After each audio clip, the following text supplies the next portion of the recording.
Hey guys, tonight we're stepping into the itchy, clanking, overworked shoes of one of the most exhausted, underpaid and underappreciated figures in Victorian England. The shopkeeper. Not the posh department store owner with a moustache that curls like a fiddlehead fern and a cash register made of mahogany. No. Tonight you're about to become the humble Victorian shopkeeper. The person who works 16 hours a day to sell lukewarm cheese, mildly haunted hats, and questionable ointments to customers who never have the right change, but always have opinions. So before you get comfortable, take a moment to like the video and subscribe, but only if you actually enjoy what I do here. Leave a comment letting me know where you're listening from and what time it is for you. It's always 2 a.m. somewhere, and someone's always listening to this while lying face down in a pile of unfolded laundry. Now, dim those lights, put on a fan for that Victorian cobblestone ambiance and get comfortable. But let's pause for a second. Would you survive working in a business where you work 112 hours a week, can't afford your own stock, and your boss is your landlord? Have you ever tried balancing ledgers by candlelight while your 5 children scream and the roof leaks directly onto your bread display? Ever had to explain to a customer why the leeches aren't included in the price of the tonic? Can you survive on tea, 1 shriveled sausage roll, and rage alone? Could you look a wealthy lady in the eye and pretend not to notice that her dog just peed on your sugar barrel? And would you survive a day where half your job is wrapping items in paper and the other half is trying not to punch someone who says, "Do you have anything cheaper for the 4th time today? Congratulations, you've just woken up in 1851. You're standing behind a creaky wooden counter in your family's shop. Your apron is damp, your feet are already sore, and it's not even 5 a.m. The milk is warm, the bread is stale, and Mrs. Twiggins is already banging on the door demanding her pennyworth of soap shavings. Good luck. Your day begins before the sun does, and ends long after it's gone back down, possibly out of shame. As a Victorian shopkeeper, your working hours are more of a polite suggestion, and that suggestion is, never stop. You open the shutters in the dark, you light the lamps, and you prepare for a steady stream of customers who will ask, "Are you open?" while clearly watching you mop vomit off the front step. Because yes, someone threw up again. Possibly Mr. Butterwick and his 3rd breakfast stout. It's not even 6 a.m, and the day already smells like damp cabbage and despair. You scrub the doorstep with vinegar water that freezes on contact, smear a faint smile onto your face, and flip the open sign, which is actually just a chalkboard that says back in 12 hours. Breakfast? Not really a thing. Maybe a piece of crusty bread you gnawed on while sweeping coal dust off the shelves. Tea? Only if the kettle hasn't cracked again from being boiled so many times it's now mostly rust. But still, you stand tall, by which we mean slightly hunched, and prepare for the rush. Rush is a generous term. It's more of a stagger. First in is Old Man Piddle, who wants a single boiled sweet, a light flirt, and 45 minutes of your time.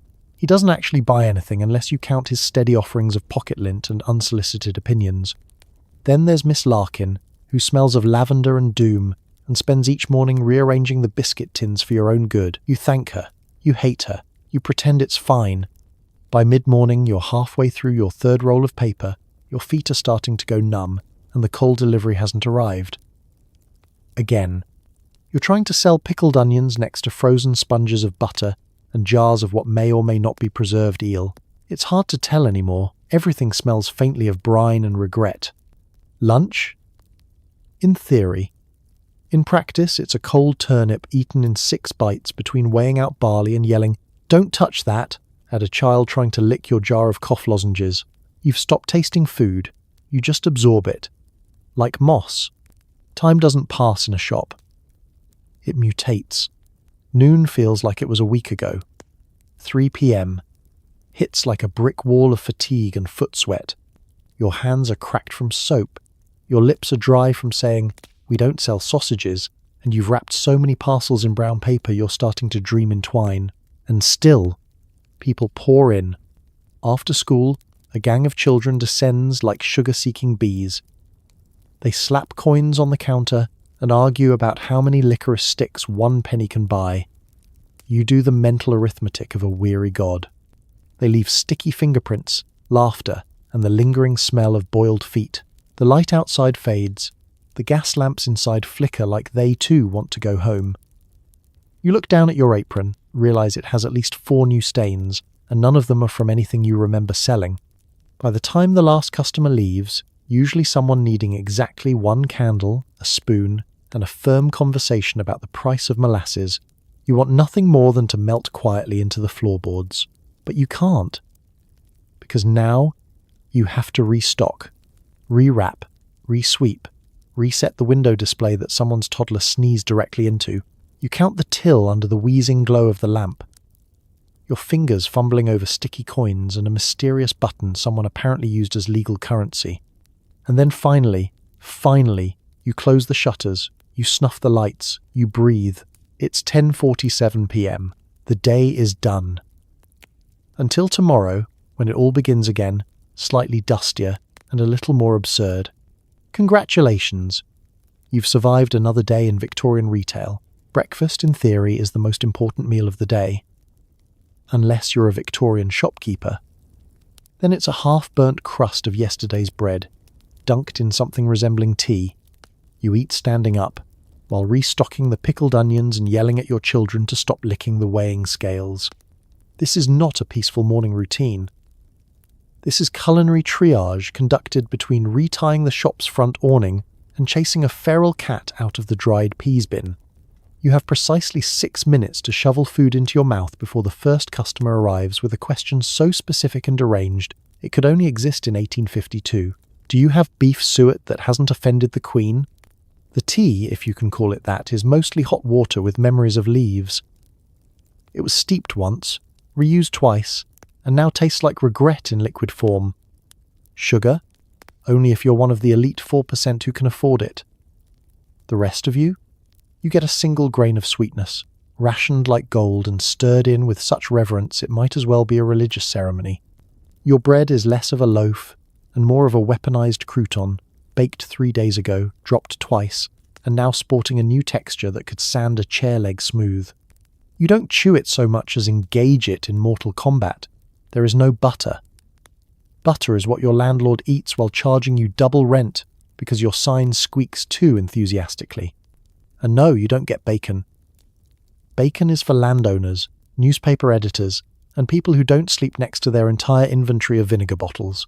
You eat while standing in the back room, watching the walls sweat and the floorboards do something that might be creaking or might be whispering for help.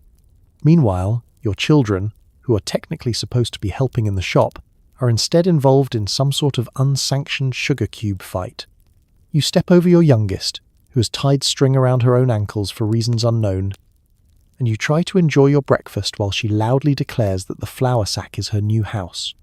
There's no time to sit. The act of sitting is a luxurious gesture reserved for baronesses and the recently deceased. You eat between jobs, topping up the treacle jar, measuring out soap flakes, and pretending you didn't just see a mouse exit the biscuit tin like it owns the place. On particularly lucky days, your breakfast may include an egg. Not 2, 1, possibly cracked, often lukewarm, occasionally still with a tiny feather stuck to it. If you're especially blessed, your spouse may have warmed it slightly by leaving it near the stove overnight. It's the Victorian equivalent of fine dining. And forget seasoning. Spices are locked in a cabinet with a key only your aunt owns, and she lives 3 towns over and doesn't trust you with cardamom. You're lucky if your breakfast doesn't taste like soot, floor dust, and desperation. All of this happens while your first customer of the day stands at the counter, tapping their cane against the floor and muttering about the decline of manners because you took longer than 5 seconds to appear. They'll want cheese, cold, sliced thin, cut against the grain but not that grain. You wipe your hands on your apron, stuff the final bite of bread in your mouth, and swallow it whole like a pelican.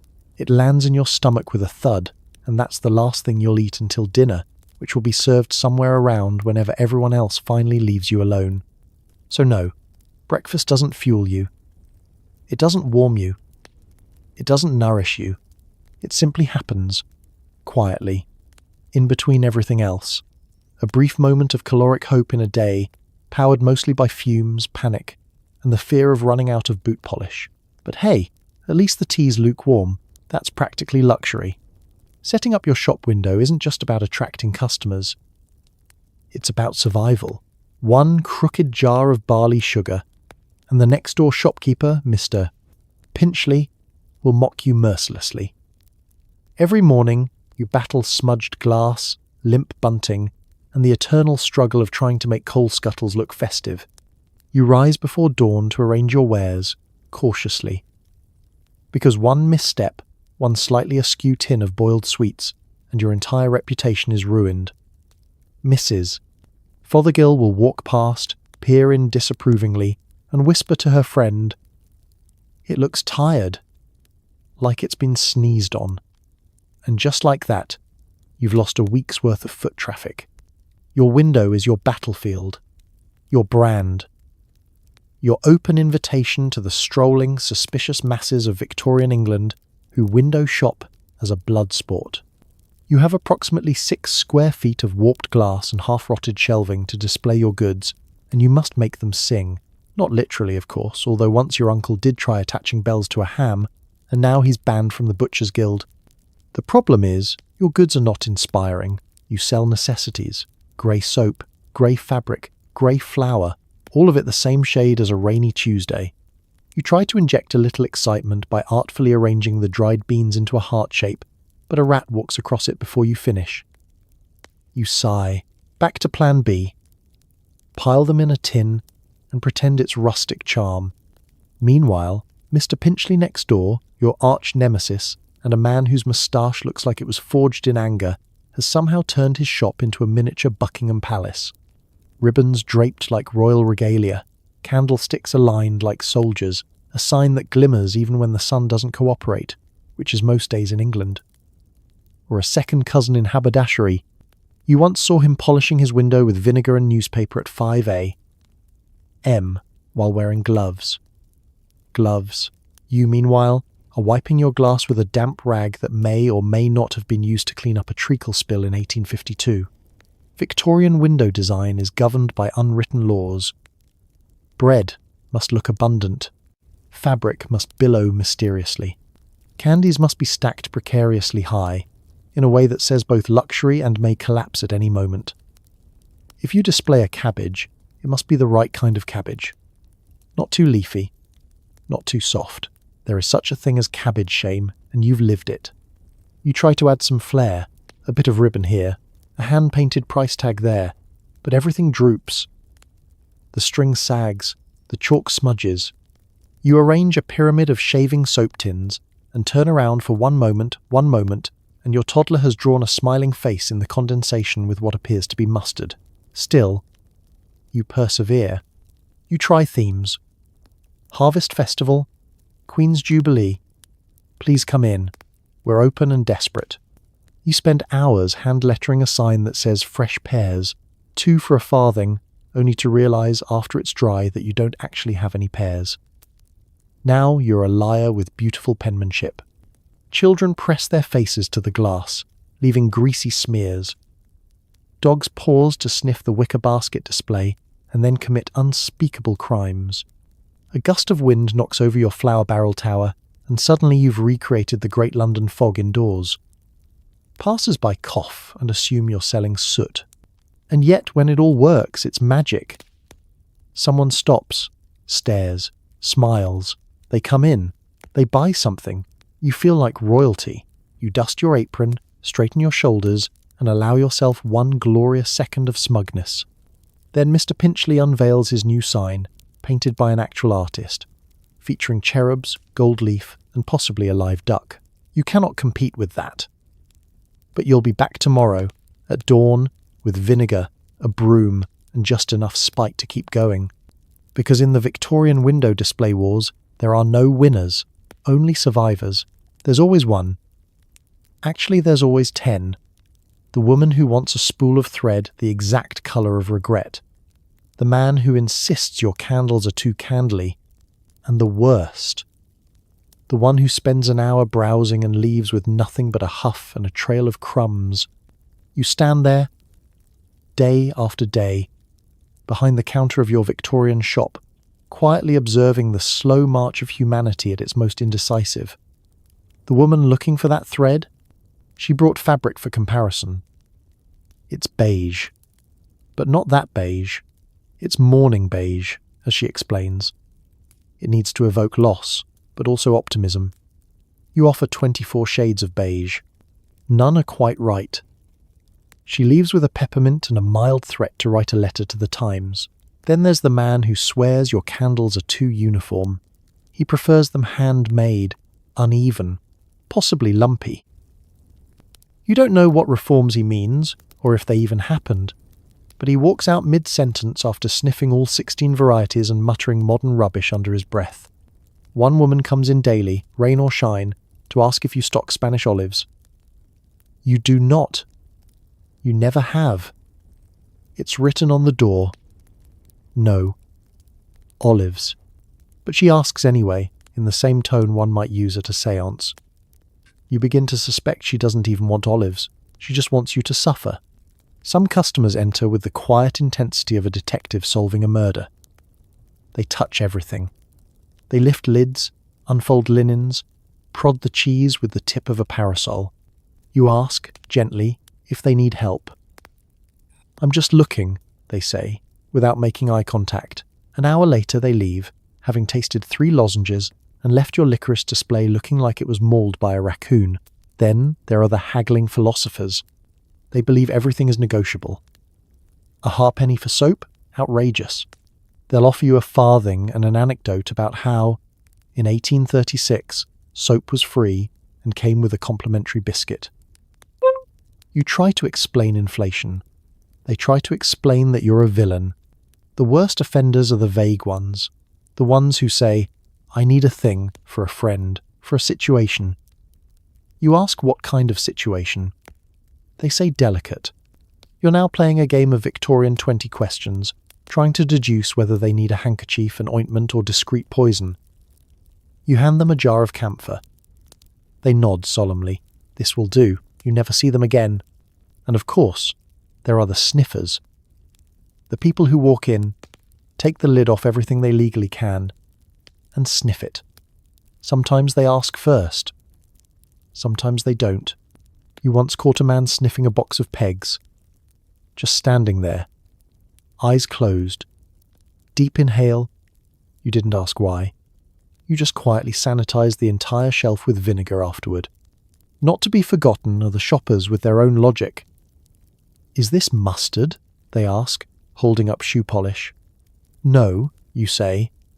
Are you sure? They reply, as if you might suddenly shout, just kidding, and offer them a sample. They read every label like it's written in ancient Greek, then accuse you of false advertising because your raspberry jam does not, in fact, include a free spoon.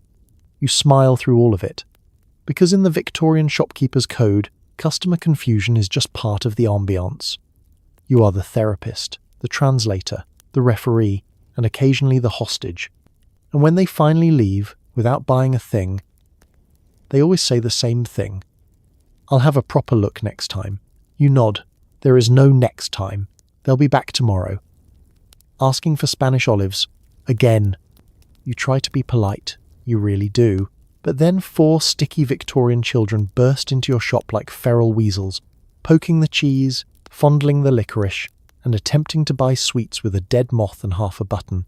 You ask where their mother is. They point at the ceiling, which is not helpful, since your ceiling contains exactly 0 mothers and at least 1 slow-moving spider colony. The kids, meanwhile, are now trying to juggle pickled eggs, while giggling with the shrill intensity of creatures who've never known boundaries, rules, or soap. They are everywhere at once. One is under the counter, attempting to adopt a mouse. Another is on the flour barrel, creating ghost footprints. A third has somehow opened a tin of cough drops and is now loudly declaring them spicy rocks. The fourth, you have lost track of entirely. You hope he hasn't climbed into the treacle crate again. Last time, it took vinegar, prayer, and a shoehorn to get him out. Their hands leave a film on everything they touch. Not dirt, exactly. Something worse. A combination of jam residue, coal dust, and possibly marmalade from 1897. They reach for your glass jars with the same confidence as burglars who know you can't catch them all at once. One misstep, and you're knee-deep in shattered boiled sweets and lawsuits. You try sternness. No touching, please. They laugh, like you've told them a joke.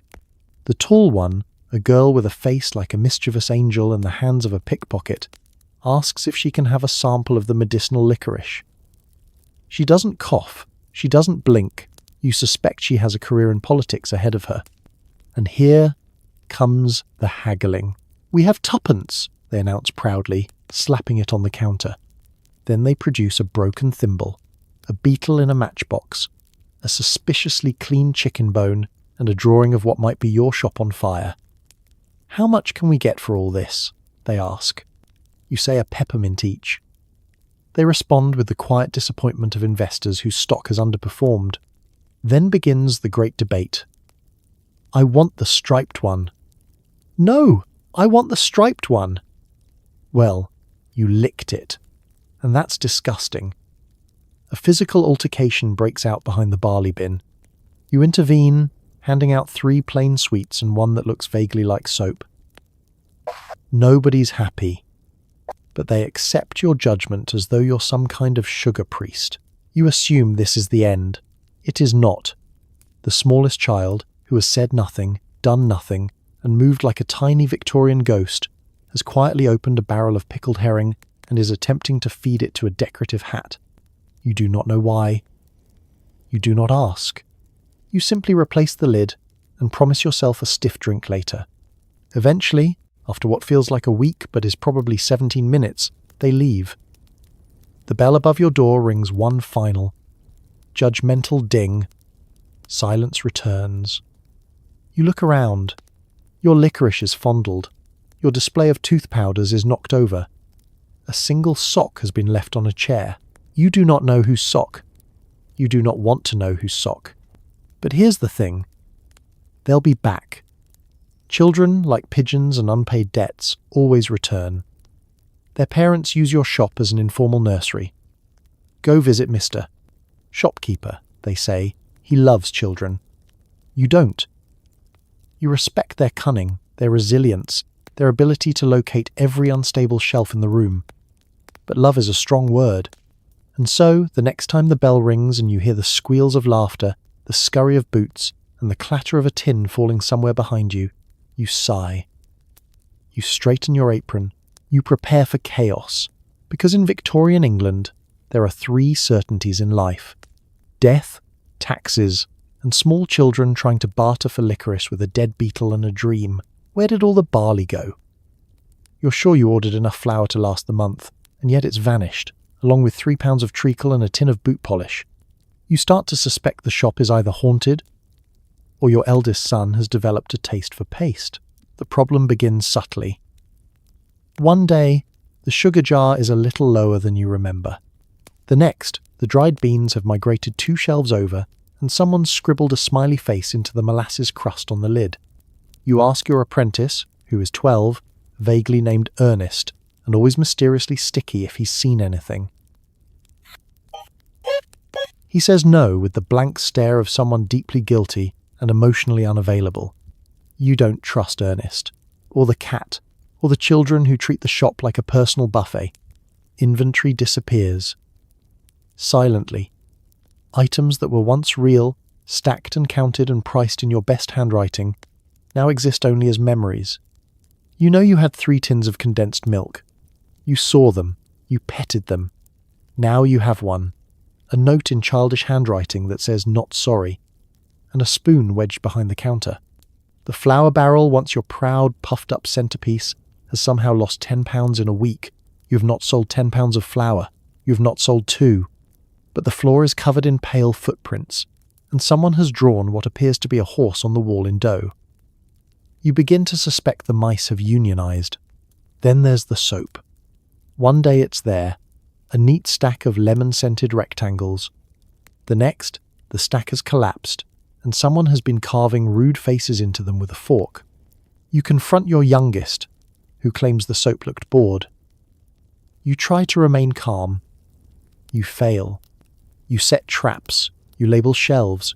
You count tins before bed. Still, the chaos continues. A week later, you find a missing jar of mustard under your pillow and a sardine tin in your boot. You no longer know what's real. You've started whispering to your ledger like it's an old friend who might comfort you. It doesn't. It just reminds you how poor you are. You once had a display of boiled sweets in a lovely pyramid. It is now a crater. The culprit? Unknown. Possibly a child. Possibly Mr. Pinchley next door, waging psychological warfare by stealing one sweet a day. You confront him. He denies everything. Offers you a pickled walnut in truce. You eat it. It was a mistake. Sometimes customers point out your empty shelves. You've not got much left, they say, cheerfully, like you hadn't noticed. You nod and mutter something about shipment delays and the fog. In truth, the fog is in your brain now. You're running a shop haunted by gluttonous poltergeists and people who think touching cheese with their bare hands is just part of the experience. You consider writing it all down. A formal, Sherlock Holmes-style investigation. Suspects. Motives. Clues. But the only motive anyone in your household has is hungry, and the only clue is that everything sticky has teeth marks in it. One night, you stay up late, candles burning, ledger in hand. You hide behind the pickle barrels like a soldier in a trench, and then you see it. Your son, tiptoeing in, a spoon in one hand and a suspicious glint in his eye.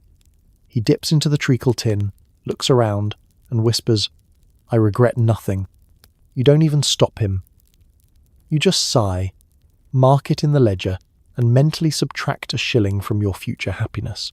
So where did the stock go? Some of it was eaten. Some of it was borrowed permanently. Some of it vanished into the great cosmic nonsense of Victorian retail life. And some was never there at all. You just dreamed it, along with sleep and peace. And having a shop that isn't gradually being consumed from the inside by your own family. But hey, at least the mice look well fed. There are no computers. No calculators. Just an ink pen that leaks, paper that curls at the edges, and a ledger that weighs more than your cousin Dennis. Every transaction is logged by hand, usually while someone's yelling about the price of onions. You stand behind the counter, ink-stained fingers trembling, trying to remember if that was 2 ounces of treacle or 3, and whether Mrs. Dabbleby said she'd be paying now or adding it to her ever-expanding tab of lies and IOUs. Your quill scratches across the page like a nervous spider, blots of ink soaking through to previous pages, turning every receipt into a confusing Rorschach test. Did she buy cheese? Numbers do not behave here. Nothing rounds evenly. Prices are in farthings, halfpennies and shillings, and everything costs just enough to ruin your day. A pound of tea costs 1 shilling 6 and a whisper of your soul. Soap is 3 halfpenny a bar, unless it's lemon-scented, in which case it's 3, but only if they bring back the wrapper. You've started dreaming in fractions. The ledger is your sworn enemy. It is heavy. It is dusty. It is organised by a system you invented in desperation and now deeply regret. There's a column for goods, one for price, one for credits, and another for mysterious doodles your child has added, usually angry cats or a man falling into a vat of jam. You attempt to balance the books every night. You never succeed. For every jar of pickled onions sold, there's a corresponding lost item. A tin of syrup that evaporated, or a box of buttons that apparently walked out on their own. You write down every transaction as best you can, only to discover a week later that your 5 looked like a 2, and now you've accidentally charged someone 7 pence for a single potato. And yet, the customers demand receipts. "Oh, I'll need that written down," says a woman buying 2 pennies worth of lard. "For my household accounts." You nod, swallow your rage, and reach for the tiny slips of receipt paper, thin, unreliable things that curl at the corners like they're trying to escape their own purpose. You dip your pen in the inkwell, which is either completely dry or bubbling over with malevolent intent, and write, 1 lump of lard, 2 pence. May God forgive us all. Sometimes, mid-transaction, someone changes their mind. Actually, I'll take the smaller jar of mustard and put the soap back. There is no going back. You cross it out and rewrite the new amount. Now your records look like a battle scene. An entire page of scratched-out chaos, arrows pointing to margin notes, and one entry that simply reads, "Butter, Maybe. Then there's the issue of trust. You offer credit because that's how things work, and because if you don't, the town will burn you in effigy. But that means keeping track of who owes what. The vicar owes you 2 shillings and a ham. The widow Crimble owes you a jar of gooseberry jam and an apology. You write down their names in the margins, like a hit list, only stickier. At the end of the month, you try to reconcile it all. You sit down with the ledger, the receipts, the coins, and a large mug of something warm and mildly fermented. You try to make the numbers match reality. They do not. They never do. You either made a profit of £1.06, or you're missing £4 and several chickens. Either way, you cry a little. Quietly, respectfully, into the ink. Because in the Victorian era, receipts weren't just proof of purchase. They were proof you hadn't gone entirely mad. Yet, you've got a long list of regulars who promise they'll settle the account next week. That was 3 months ago. You're beginning to realise next week is code for never. And just one more bottle of vinegar means I'm emotionally robbing you. It starts innocently enough. The customer runs short on coin. "Just put it on my tab," they say with a confident little wave of the hand, as if that gesture has the magical power to convert IOUs into legal tender. You nod, like a fool, and write it in the book. A few pence here, a halfpenny there, maybe some buttons, a wedge of cheese. Fast forward 4 weeks and the same customer returns, not with money, but with a story about how her cousin's cow kicked over her purse and now she can't pay. But could she possibly take 2 jars of preserves this time, for good measure? "She'll make it up to you," she swears, in a tone that's been worn smooth by lies and raspberry jam. Your ledger of unpaid debts grows faster than your actual income. It becomes its own unholy text, a kind of cryptic novel featuring dozens of side characters you're financially supporting against your will. You've memorised every debtor's handwriting, every excuse. Mrs. Pugsley always promises to pay after the harvest. Her husband grows ornamental cabbages. There is no harvest. The vicar owes you 17 shillings, 3 candles and half a ham. You can't chase him, he's a man of God. But God doesn't buy vinegar, and you're pretty sure divine grace won't cover your supplier invoice. You once tried to remind him politely, and he gave you a sermon about forgiveness. Then he asked for a discount on the gooseberry tart. Children, of course, also run tabs. Entire families of children, little sticky-fingered dynasties that waltz in. You once tried to enforce payment, only for the smallest one to burst into tears and declare you a cruel toffee tyrant. You're now a local legend, of the wrong kind. Every now and then, someone does try to pay. They bring you a chicken, or a broken pipe, or a hand-knitted sock filled with mysterious crumbs and a note that says, "I owe you 4pence, love, Uncle Dennis." The sock smells like vinegar and sorrow. You add it to the pile. You try to be firm. You hang a sign. No. Credit after the 1st of the month. It works for a day. Then Mr. Crimshaw comes in, reads it aloud, and winks. So, it resets every month, does it? You open your mouth to explain. He's already halfway out the door with a sack of oats. Some customers promise they'll drop the coins round later. This is the Victorian equivalent of saying, "Let's definitely get lunch sometime." You know full well you'll never see those coins. You'll see them again only when they fall out of someone's coat and roll under the coal bin. Meanwhile, your suppliers are not amused. You try telling them you're waiting on payments, and they give you a look that could sour cream. You pay them out of your own pocket, eating watery cabbage soup all week, while Mrs. Fernley drops by to say she spent her spare coins on piano lessons for the twins, but could she get another bottle of elderflower cordial on credit? And the worst part? You let her, because if you don't, she'll go to Mr. Pinchley next door, who's even worse. He tracks his debts in red ink and glares at children until they sob out halfpennies. So you keep your ledger open. Keep handing out soap and sardines and sighs. Keep pretending you believe that next week is real, because in Victorian retail, you either offer credit or you close your shop. And if someone does ever pay their full tab, you faint on the spot, then frame the receipt. right next to the sock. If you think Amazon has a packaging department, think again.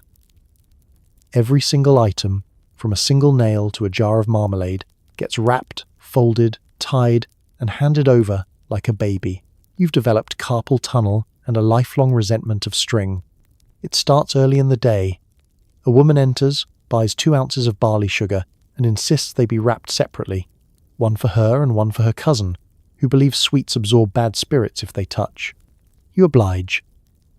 You fold the paper with the grace of a worn-out origami artist. You cut the string, you tie the knot, you smile, and then the next customer wants 5 separate parcels for their soap, each labelled. One for each foot, they say, dead serious.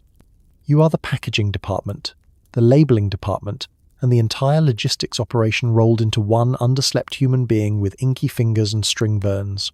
The brown paper is thin, always too thin. If you pull too hard, it rips, too soft, and it sags. Every fold must be just tight enough to keep the contents from falling out, but not so tight that it causes a structural collapse when the customer jostles it walking past a horse. Wrapping a jar of jam is a tense operation, especially when the jar is sticky, which it always is. You're not sure why, possibly because your children have been licking them again. String, your old nemesis, is never where you left it. It tangles, it knots itself out of pure malice. It breaks at exactly the wrong moment, forcing you to start again. You've begun storing emergency lengths in your pocket, but they're slowly fusing with the lint and despair in there. At this point, you could start a new business just selling string-scented tears. Some customers won't accept packages unless they're wrapped to their exacting standards. Mrs. Buckminster insists her parcels fold toward the east. Mr. Glib insists on double knots in case of burglars. One man requests that his brown paper be not too crinkly, as the noise disturbs his pet parrot. You comply, but you die a little inside. It doesn't matter what it is, you wrap it. A single button. Wrapped. A slice of cheese. Wrapped. A tin of shoe polish. Wrapped, labelled, and tied in such a way that it could survive a minor flood. You've wrapped fish bones. You've wrapped eggshells. You once wrapped an empty jar because the customer said they liked the aesthetic. The pile of spent twine and scrapped paper behind the counter grows with each passing hour. By midday, your fingers are ink-stained, wax-slicked, and trembling. The shop smells like paper, dust, vinegar, and crushed ambition. Your back aches. Your knuckles click when you close your hands. You suspect your spine is folding itself into a parcel out of sympathy, and still they come. A young man requests a spool of thread, but gift-wrapped, please. It's for a lady. You comply. You create a bow. He sneezes on it. You wrap it again. He then decides to not buy it. You smile. You do not scream. That would be unprofessional. Your children try to help. They do not help. They wrap the butter in newspaper. They forget the string. One of them ties 2 parcels together and declares it a friendship bundle. You try to say, thank you. Instead, you just sit quietly and mourn the loss of your remaining patience. At the end of the day, you unwrap your own sandwich. It is also wrapped in brown paper. You sigh. You chew it with the weary resignation of someone who's lived too many lifetimes in one apron. Wrapping is not a task. It is a philosophy, a lifestyle, a test, and you have passed. Barely. You'd like your shop to smell like fresh bread and prosperity. Unfortunately, it smells like a mixture of damp wool, pickled eggs, paraffin, and a cat that hasn't gone outside since April. The cat, for the record, is not yours. It simply arrived one day, crawled out from behind the vinegar barrels, sneezed twice, and decided to stay. Now it lives on the high shelf between the boot polish and the soap flakes, glaring at customers and occasionally licking the cheese. You named it Percy. Percy smells like a mix of ash and judgment, and Percy is just one ingredient in the olfactory cocktail that is your shop. The air is thick with contradictions. In one corner, you've got lavender water, bottled hope essentially, promising floral serenity. In another, there's a stack of dried fish that makes the back room smell like the inner thoughts of a neglected harbour. In between, You've got your primary scent, miscellaneous Victorian funk. Your candles add to the confusion. You sell 5 varieties: tallow, beeswax, lemon, allegedly, musk, and a mystery one that just smells like regret. When all of them burn at once, especially on a busy, humid day, it's less inviting aroma and more aromatherapy gone violently wrong. Customers pretend not to notice, but they notice. They enter the shop, wrinkle their noses, and politely ask, "Is someone pickling something?" To which the answer is always yes, and possibly forever. You've tried opening the windows, but the street outside smells like horse droppings and industrial soot. So now you're just circulating different kinds of misery. The pickled eggs are especially powerful. You keep them in a jar at the counter, next to the barley sweets, because your great-aunt told you they build character. They also build nausea. Every time the lid is opened, it releases a stench so dense you could spread it on toast. Yet people still ask for them. For the digestion, they claim, while clutching their stomachs and weeping softly. Let's not forget the damp wool. Everything is damp. Always. Your scarves? Damp. Your mittens? Damp. The wrapping paper? Slightly moist, like it's contemplating being soup. You suspect it's the walls. They've absorbed 200 years of humidity and now exhale it gently, like a ghost sighing through a wet sponge. Then there's the paraffin. You sell it in small tins. It leaks. It always leaks. There is no such thing as a non-leaky paraffin tin. It smells like burnt spoons and broken dreams. It clings to the air, to your clothes, and to your soul. Customers say things like, "I quite like the smell, reminds me of my childhood." That's concerning. And if by some miracle the smells temporarily neutralize each other, and you think for a single foolish moment that your shop smells fine, a farmer will walk in. Farmers do not knock. They do not enter quietly. They arrive with the confidence of a man who knows he's covered in goat and doesn't care. He'll stand at the counter, dripping something from his boots, asking for liniment for the wife, while shedding hay and judgment in equal measure. The air shifts. The dream dies. You've tried remedies, potpourri, vinegar bowls, that one jar of cloves that your cousin said would clear the air. The jar exploded. The smell worsened. You've even tried burning a nice scented candle. Unfortunately, it melted into the counter, and now the shop permanently smells like warm bees and betrayal. But here's the strange thing. You stop noticing it. Over time, the smell becomes part of you. It lingers in your coat, your ledger, your dreams. You walk past a field of roses and think, could use a hint of tallow.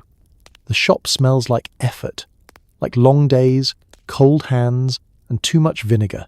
It smells like family, like survival, like soap next to ham next to boiled sugar. It smells like home. Just don't inhale too deeply. Mice in the flour, flies in the sugar, a cat that's supposed to be controlling the mice but seems more focused on sleeping in the licorice barrel. You develop a deep philosophical relationship with the word infestation. It starts small, a rustling behind the pickle jars, a tiny trail of nibbled oats leading to the back room. You tell yourself it's just one mouse, a lone pioneer, probably lost, maybe friendly. You even give it a name, Basil. Basil the mouse. A little shop mascot. Then Basil brings friends. A lot of friends. Soon the back of your shop is like a rodent speakeasy. They party in the grain sacks, host family reunions in the barley bin, and use your brown paper supply as confetti. You try setting traps, but they seem to view them more as decorative obstacles. You once caught a mouse sitting on a trap, grooming itself like it owned the place. The cat, Percy, your alleged pest control specialist, does nothing. He opens one eye, watches the mice scamper past, and returns to his nap inside a crate of licorice.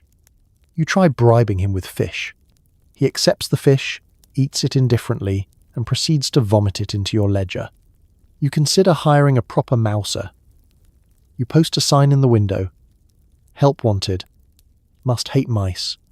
A boy applies. He's 7. His only qualification is good at shouting. You hire him anyway. He lasts 1 hour, screams at a broom, then leaves.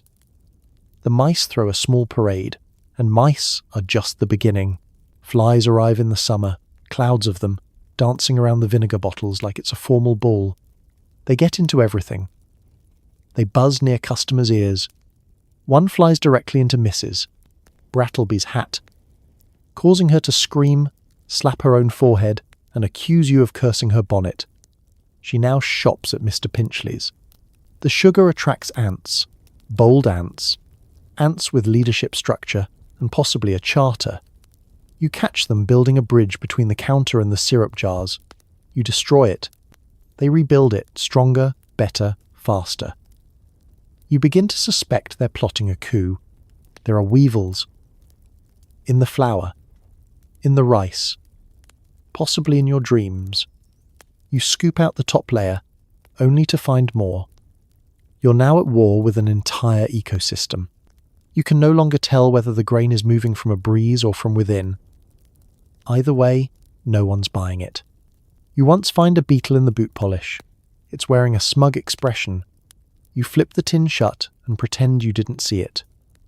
You sell the polish at a discount, and then there's the incident. A squirrel. No one knows how it got in. You don't sell nuts.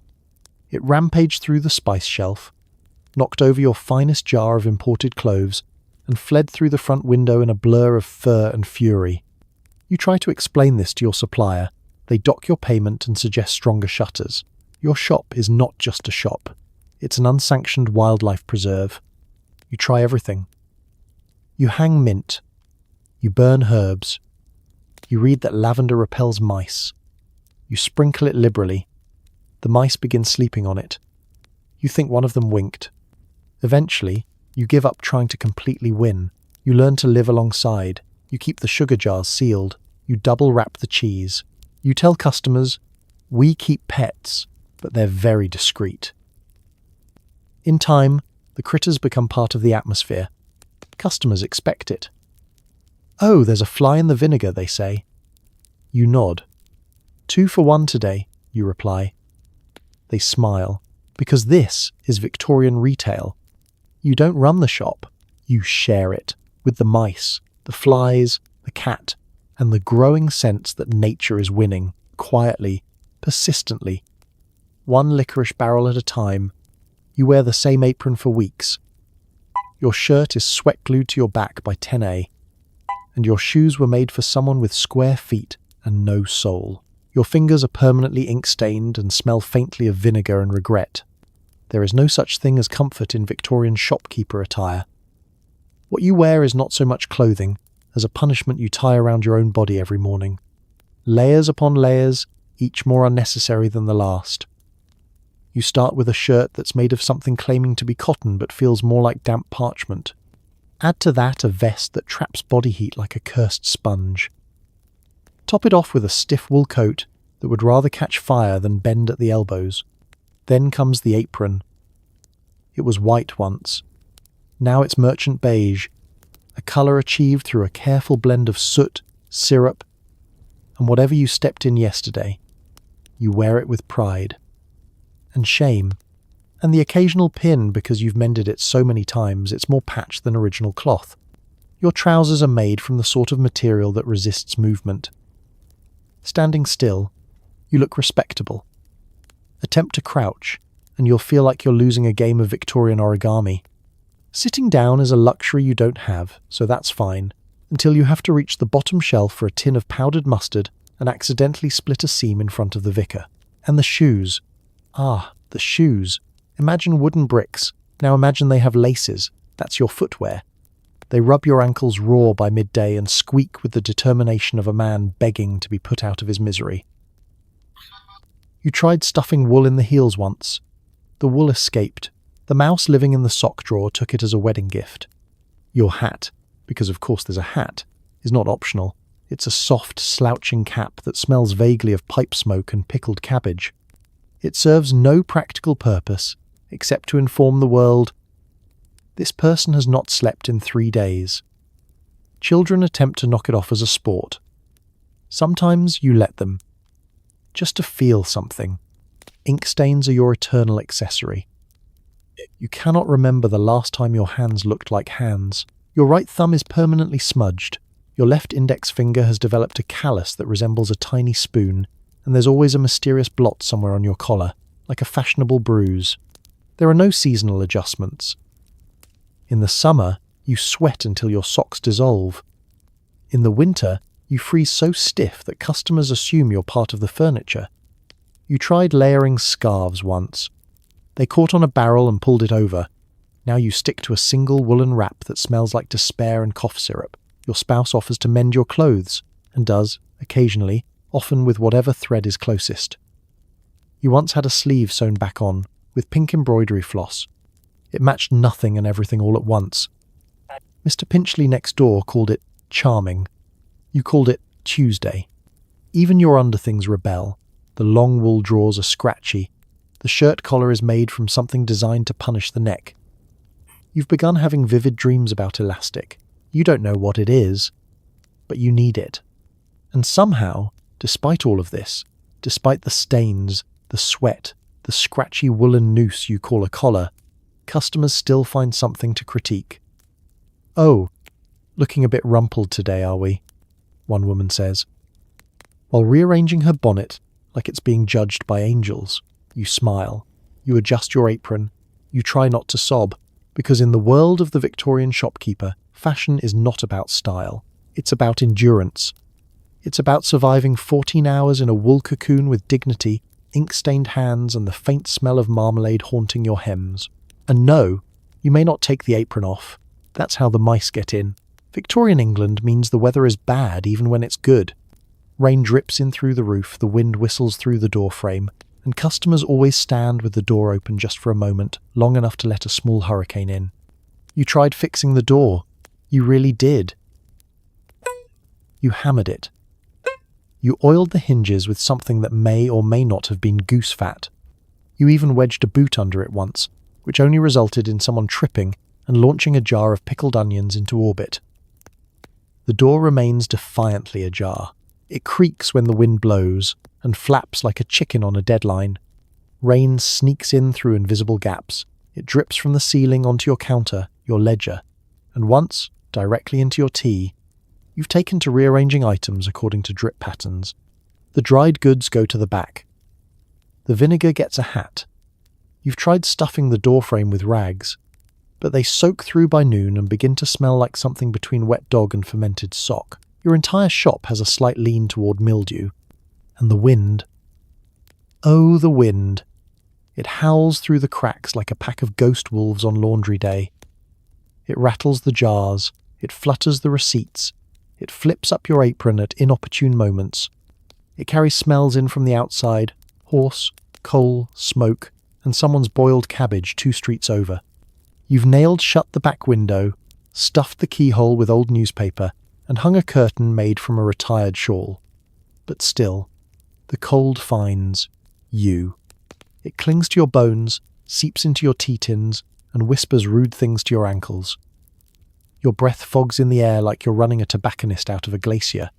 Your customers don't help. "Oh, I'll just be a moment," they say, as they wedge the door open with their boot, letting in a gust strong enough to knock a child sideways. They stand there chatting, 1 foot in, 1 foot out, talking about how brisk it is while your hair is actively being rearranged by the wind. You tried installing a bell above the door once. It now rings constantly, a mournful ding every time the breeze so much as sighs. You've begun hallucinating the sound in your sleep. It haunts you. And then there's the snow. Victorian snow is not charming. It's not a light dusting. It's a heavy, wet assault from the sky that turns to black slush within an hour. It sneaks under the door, melts into your socks, and freezes your doorknob so solid you have to open it with a spoon. Your floor becomes a skating rink of muddy boot prints and bad decisions. You mop. Constantly, endlessly. You might as well attach the mop to your foot and just slide around. Your back aches. Your fingers prune. You've used more vinegar to clean than to sell. And still the cold persists, smug and unapologetic. At some point, you give up. You set a barrel of coal near the door as a sacrificial heat source. You start selling tea by the mug just to warm your hands. You consider charging people for standing inside too long. But there's a strange pride in it, in surviving the soggy madness, in knowing your roof may leak, your door may flap like a dying bird, and your socks may squelch like pudding. You're still standing, you've still got onions. So you put on your stiffest smile, straighten your frozen hat, and prepare to face the next weather-related insult. Because in Victorian England, you're not just a shopkeeper. You're a damp, determined lighthouse in the middle of a very drafty storm. No matter how bad your day is, you smile. You nod. You say, "Of course, madam," even when madam is accusing you of shorting her on the soap flakes. Inside you are screaming.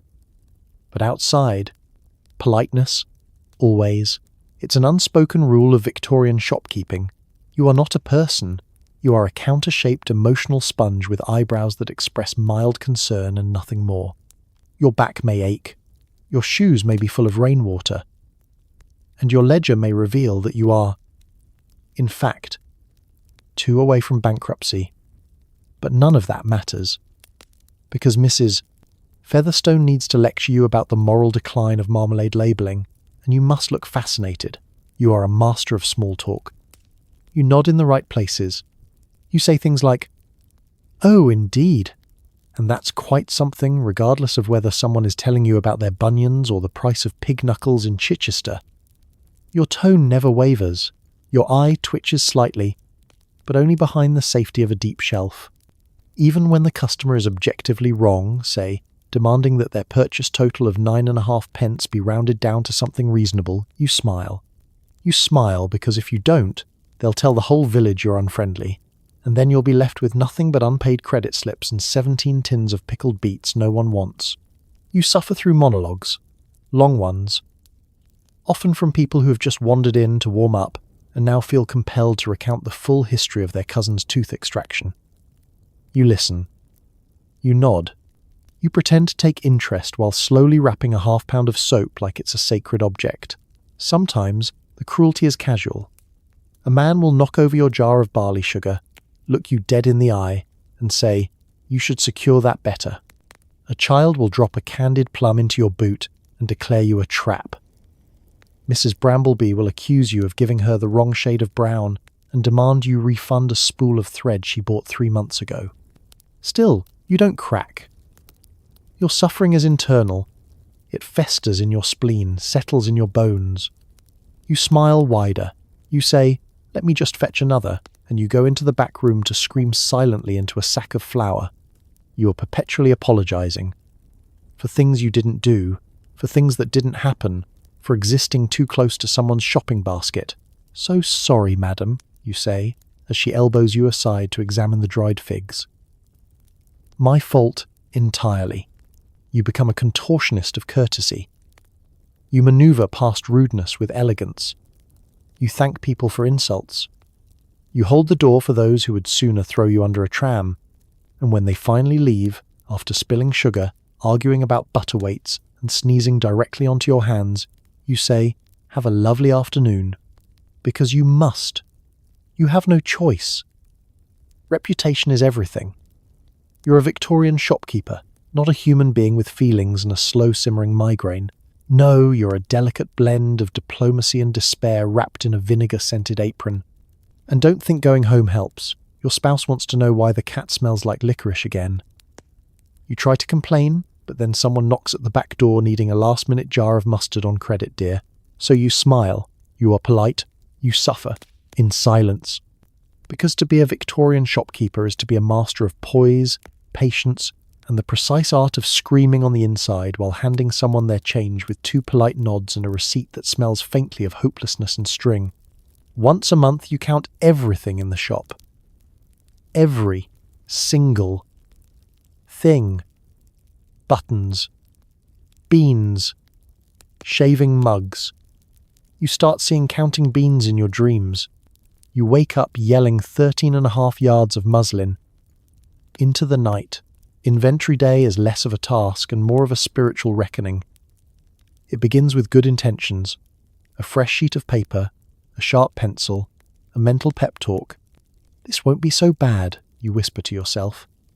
By hour 2, you're sitting on the floor, covered in dust, weeping into a jar of dried thyme, begging the god of ledgers to smite you where you sit. You start with the dry goods, thinking foolishly, they'll be simple. But your measuring scoop has vanished. The scales are off balance from someone weighing bricks on them again. And it turns out your 2-pound bag of barley is suspiciously light. You suspect theft, possibly by customers, possibly by rodents, possibly by the baby, who has recently developed a fondness for licking oat sacks. Then come the buttons. So many buttons. They spill from drawers, from tins, from your very soul. You find them in your apron, in your shoes, inside the cat's bed. You try to sort them by size and colour. But by button number 87, you forget what circles are. Your notes say things like roundish and slightly angry-looking. Fabric? Fabric is its own beast. You must measure every inch of muslin, cotton, gingham and calico, despite the fact that half of it is crumpled into a sad pile behind the till. You stretch it out across the counter like you're performing surgery. Every yard feels longer than the last. Your measuring tape is unreliable. Your patience has left the building.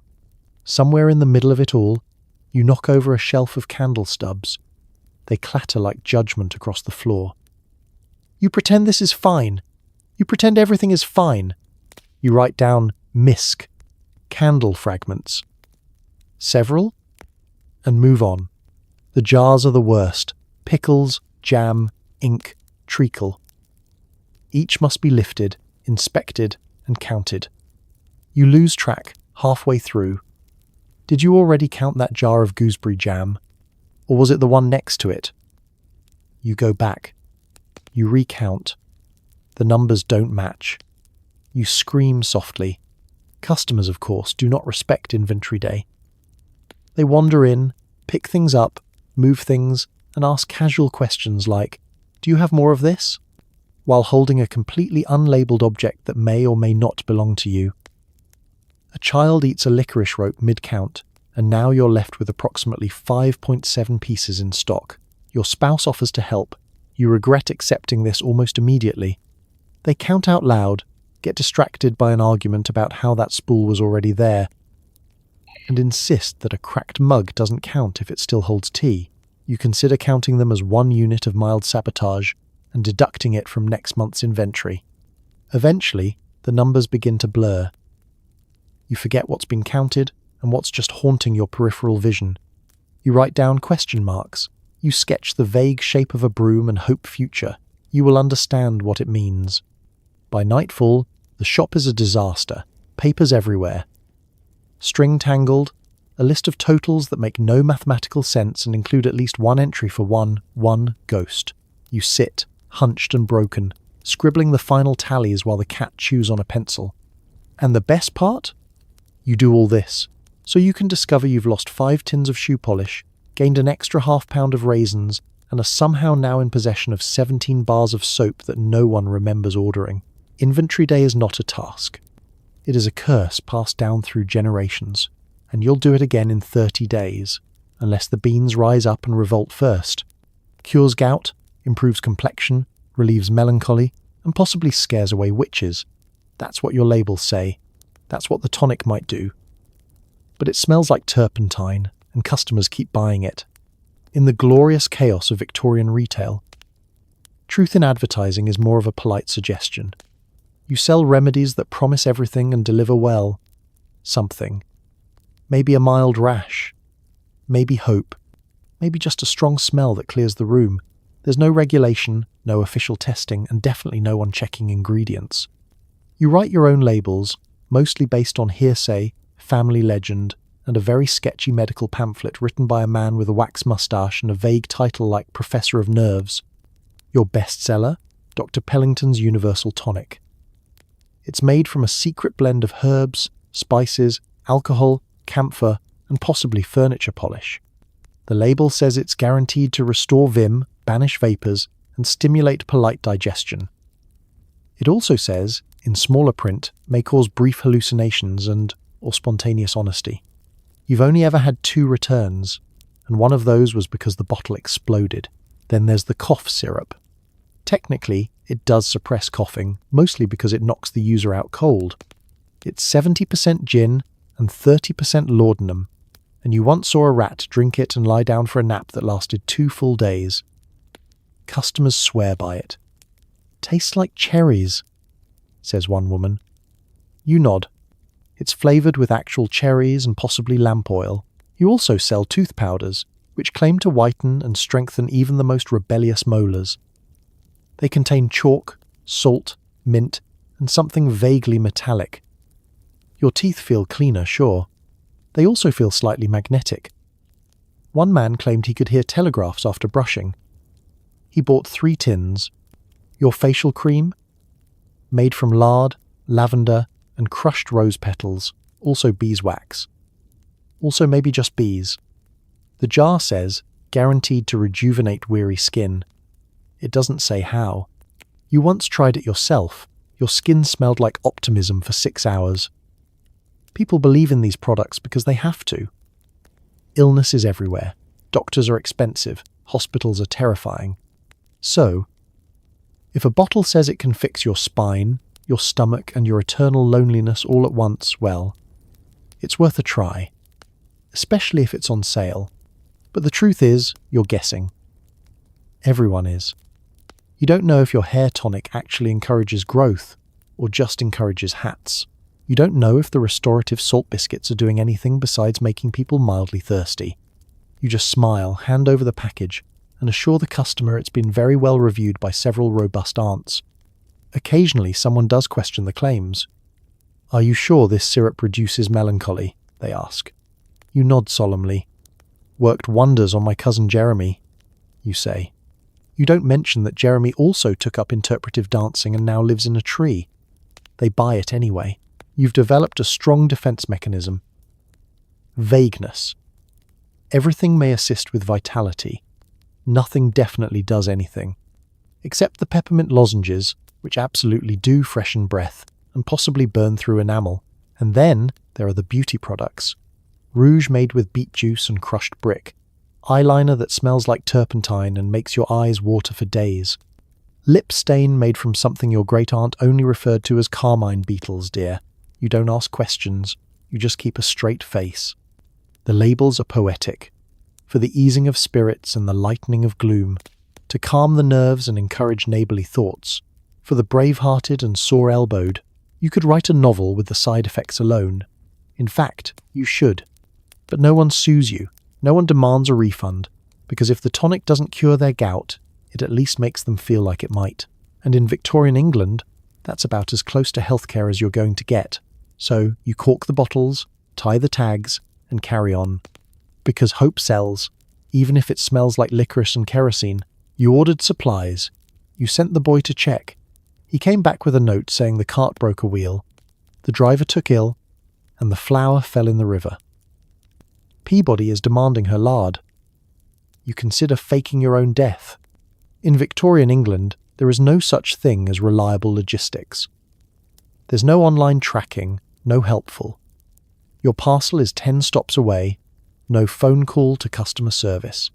There's just a man with a cart, a horse that hates Mondays, and a loosely written promise that your goods might arrive soonish. You're expecting tea, flour, candles, and a new crate of those oddly popular licorice twists that taste like minty despair. What you receive instead is a very sweaty delivery boy named Nathan, who returns with one broken shoe and a frown large enough to cast shade over the whole counter. "There was an incident," he says. Of course there was. Apparently the cartwheel cracked near the bridge, the horse panicked, the flour slid off into the river, and the driver went home with a chill and a grudge. The only item that made it intact was a small tin of horseradish paste. You stare at it. It stares back. Neither of you is happy about the situation. Meanwhile, customers continue arriving as though nothing is wrong. Mrs. Peabody stomps in, demanding her usual 4 ounces of lard and 2 jars of pickles. You explain, gently, that there is no lard. She gasps, like you just told her the Queen has turned vegetarian. No lard? But how will I make my pudding? You suggest she try butter. She looks at you like you've kicked her shins. Other regulars are equally inconsolable. Mr. Thistle needs flour for his biscuits. Gone. Miss Dabney needs boot polish. Delayed. Little Timmy wants barley sugar. You offer him a stick of cinnamon. He cries. Loudly. And somehow gets sticky. Even without touching anything. You scramble to adjust. You try relabeling the oat sack as unrefined flour substitute. You repurpose the old pickled cabbage as sour relish for strong constitutions. You dust off a jar of something from the back shelf and pray it's still technically edible. Then there's the delicate matter of the customers who won't accept that the item is out of stock. I can see it. Right there, they say, pointing at something completely unrelated, like the soap flakes or a wedge of wax.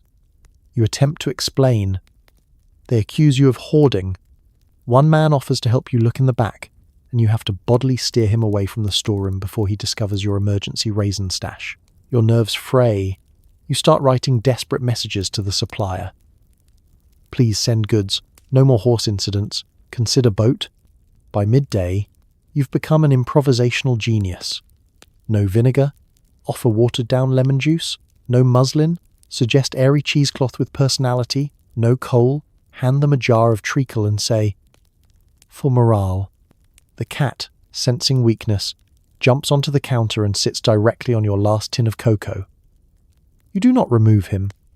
You simply sigh and begin telling customers that it's being guarded for freshness.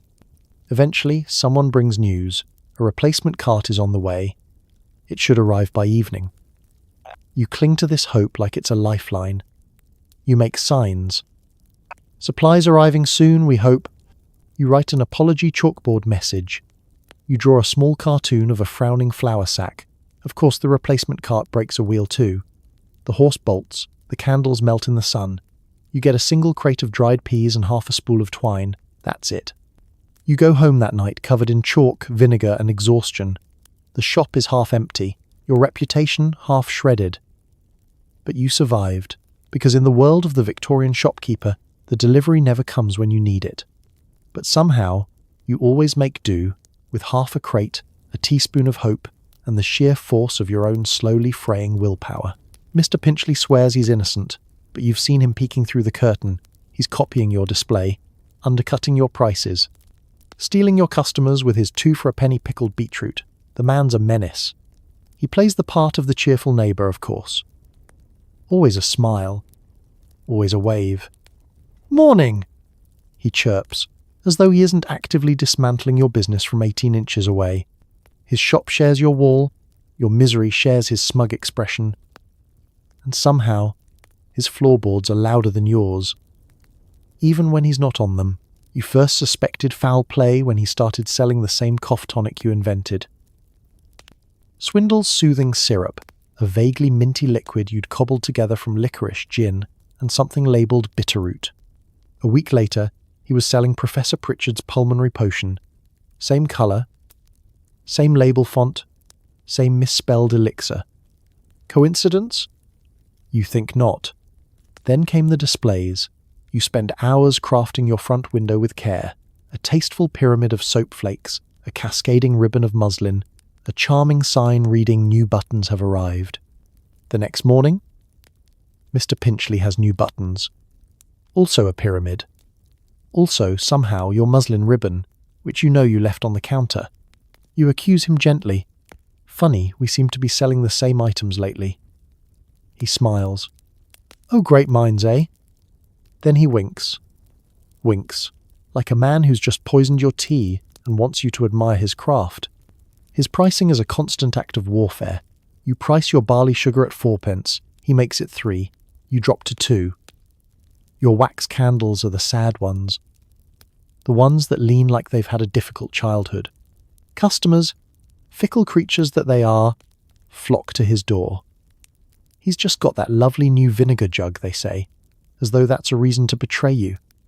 You smile and nod and die inside. You begin offering discounts, loyalty tokens, free biscuits with purchases over $1. Still, they defect. One even has the audacity to say, you and Mr. Pinchley should team up. You nearly pass out from rage. You begin a campaign of passive resistance.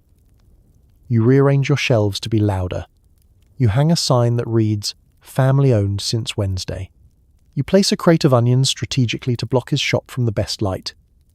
He retaliates with bunting. You up the ante with hand-lettered quotes like fair prices, no spies. He responds with a violinist, an actual violinist, standing outside playing Greensleeves and giving your customers feelings of guilt for not shopping there. You try to be better. You do. But the man has the ethics of a raccoon and the marketing skills of a 1920s circus promoter. He hosts raffles. He gives away samples. He has a chalkboard with jokes. Jokes? You don't even have time to sleep, let alone be funny on purpose. Then one day, you catch him, in your shop, casually browsing, asking questions like, "Oh, where'd you get these lovely peppermints?" And, "Is this beeswax or just hope?" He leaves with a smile and a bag of licorice. The next day, you find them in your till again, after a customer pays him for your licorice. You've been looped. Still, you don't burn his shop down, because you're better than that. Slightly. Instead, you outlast him. You change your stock. Get weirder. Your inventory becomes chaos incarnate. You win the long game not by being smarter, but by being impossible to imitate. And eventually, his violinist leaves, his jokes get stale, his pickled beetroot goes soft. But you keep smiling. Because revenge smells faintly of licorice and vinegar. You close the shop, light a candle, and begin counting the coins.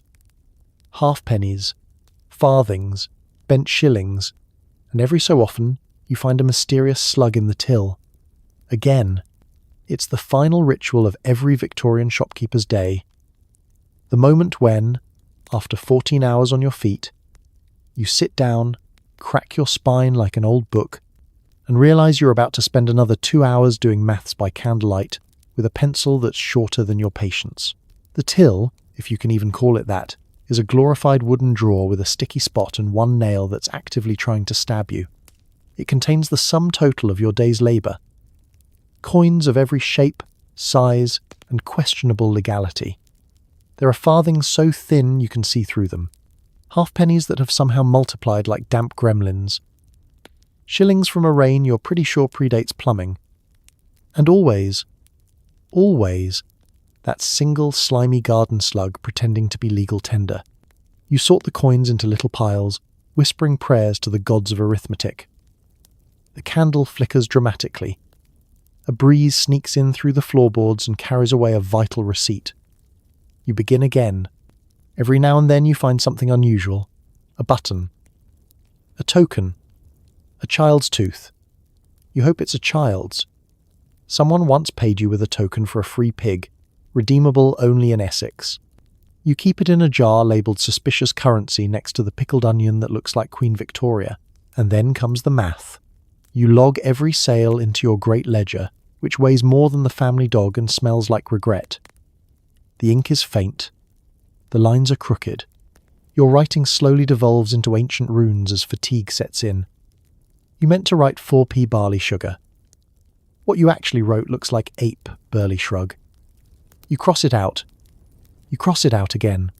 You make a note to fix it tomorrow. You won't. Meanwhile, your candle begins to burn low. You now have exactly 4 minutes before you're plunged into total darkness and must choose between finishing the tally or blindly tripping over the crate of cabbage water in the back room. You hurry. You try to add the numbers quickly. You get 7 shillings, 3 farthings, and a headache. Then come the deductions. The boy you paid to sweep the front step. The 2 tins of treacle that cracked open.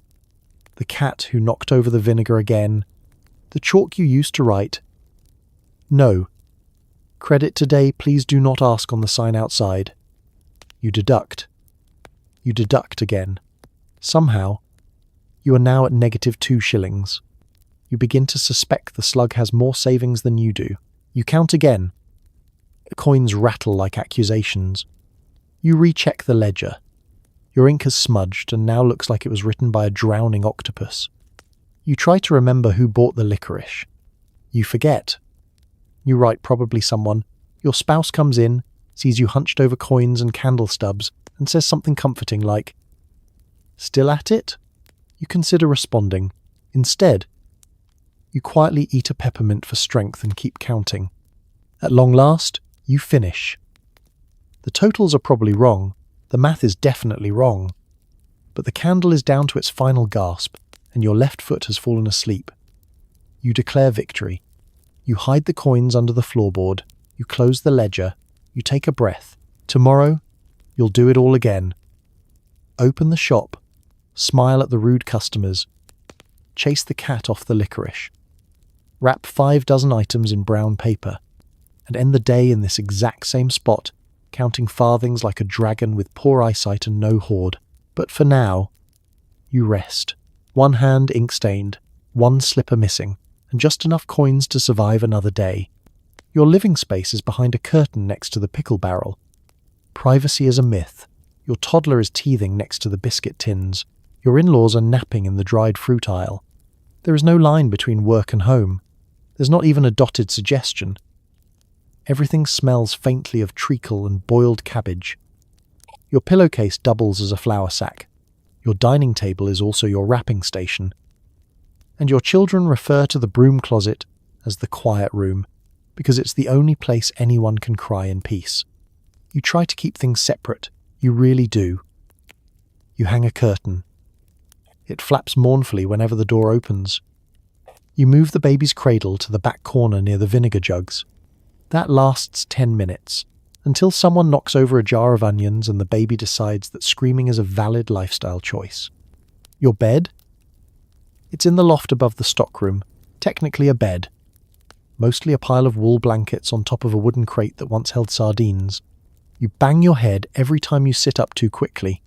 The cat sleeps next to your feet, which is cute until he gets covered in barley and tracked through the marmalade display. You eat your meals standing up behind the till. Breakfast is a crust. Lunch is a cold cup of something that once aspired to be stew.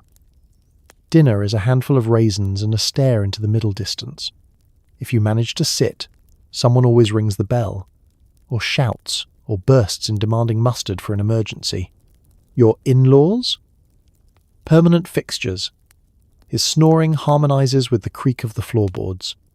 Her knitting now stretches from the licorice barrel to the salt bins. She offers commentary on everything: your pricing, your handwriting, your choice of curtains. Bold, dear brave choice. Every time you think you have a moment to breathe, someone walks in and mistakes your child's toy for merchandise. "How much for this tiny wooden pig?" they ask.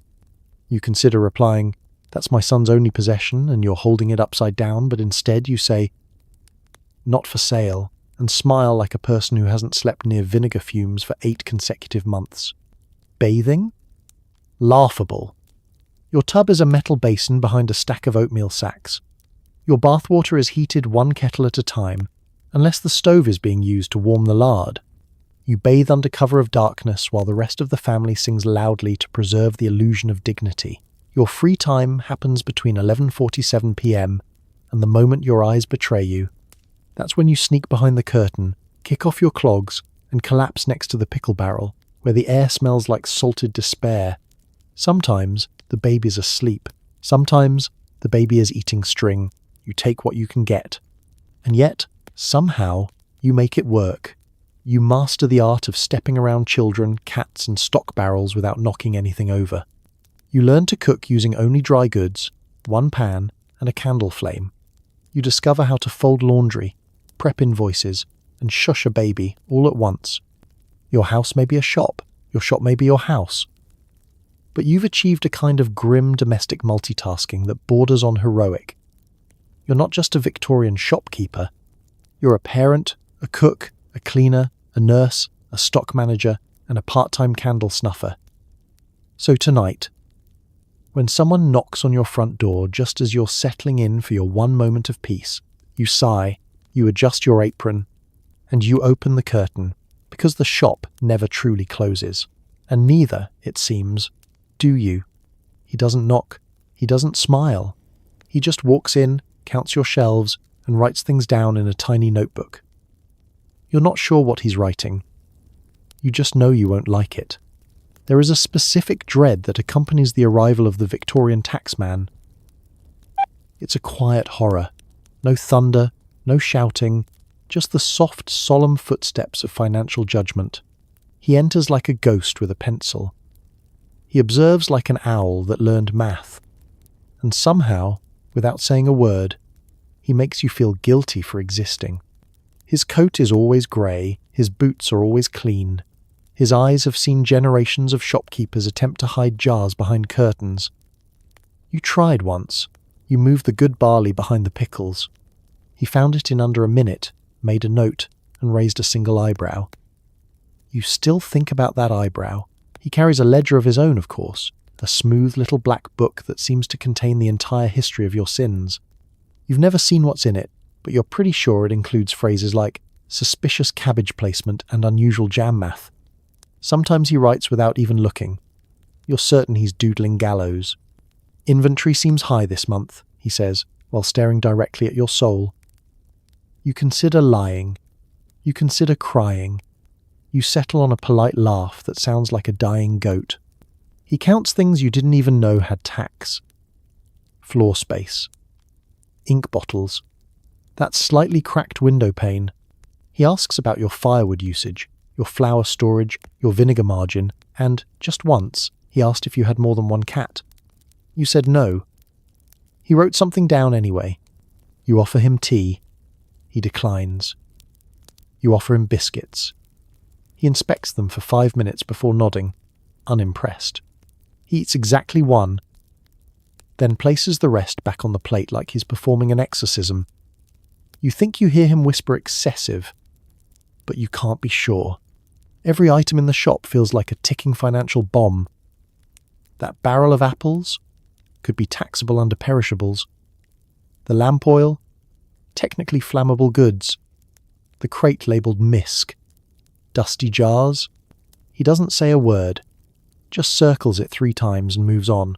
You once asked for clarification. Sorry, sir. Just wondering what exactly I owe on the barley molasses this quarter. He looked up slowly and said, More. Then he walked off to measure your counter space with a ruler he produced from his sleeve like a bureaucratic magician. You try to make conversation. Weather's been a bit much lately, eh? He pauses, writes something down. You're now worried you've been taxed for inappropriate meteorological commentary. He never rushes. He stays just long enough for your candle to start sputtering and your bladder to file a formal complaint. He finishes his notes, closes the book, and without so much as a farewell, turns and disappears into the fog like a Dickensian Batman. And then comes the letter. Days later. Folded in triplicate and sealed with the disdain of 1,000 clerks. It lists your taxes in excruciating detail. 1 shilling for the lamp, 6p for the ink, a mysterious biscuits levy you absolutely didn't agree to, and a penalty for unregistered shelving irregularities. You owe more than you made this month. Again. You consider appealing. You draft a letter. You never send it. Because deep down, you know, the taxman is eternal. He walks among us. He counts our onions. And he will always find the one thing you forgot to declare. So, you pay. You sigh.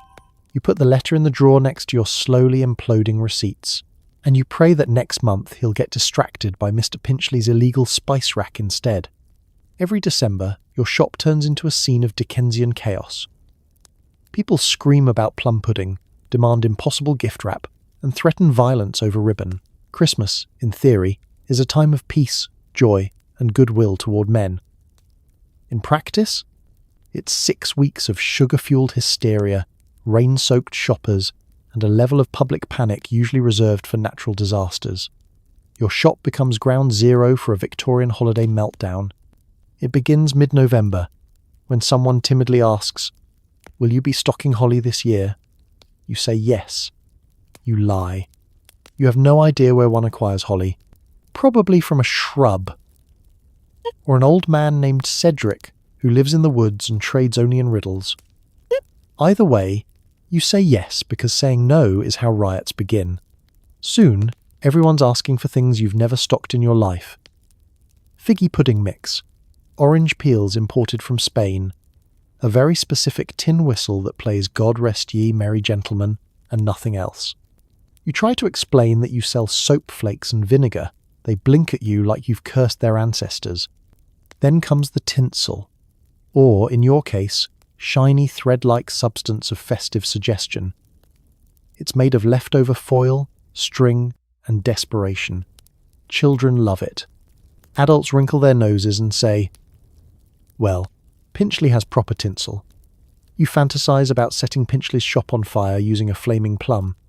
Everyone wants their goods gift-wrapped, but they also want it done nicely, which means not by someone who's been awake since 4 a, tying brown paper around turnips. You run out of string.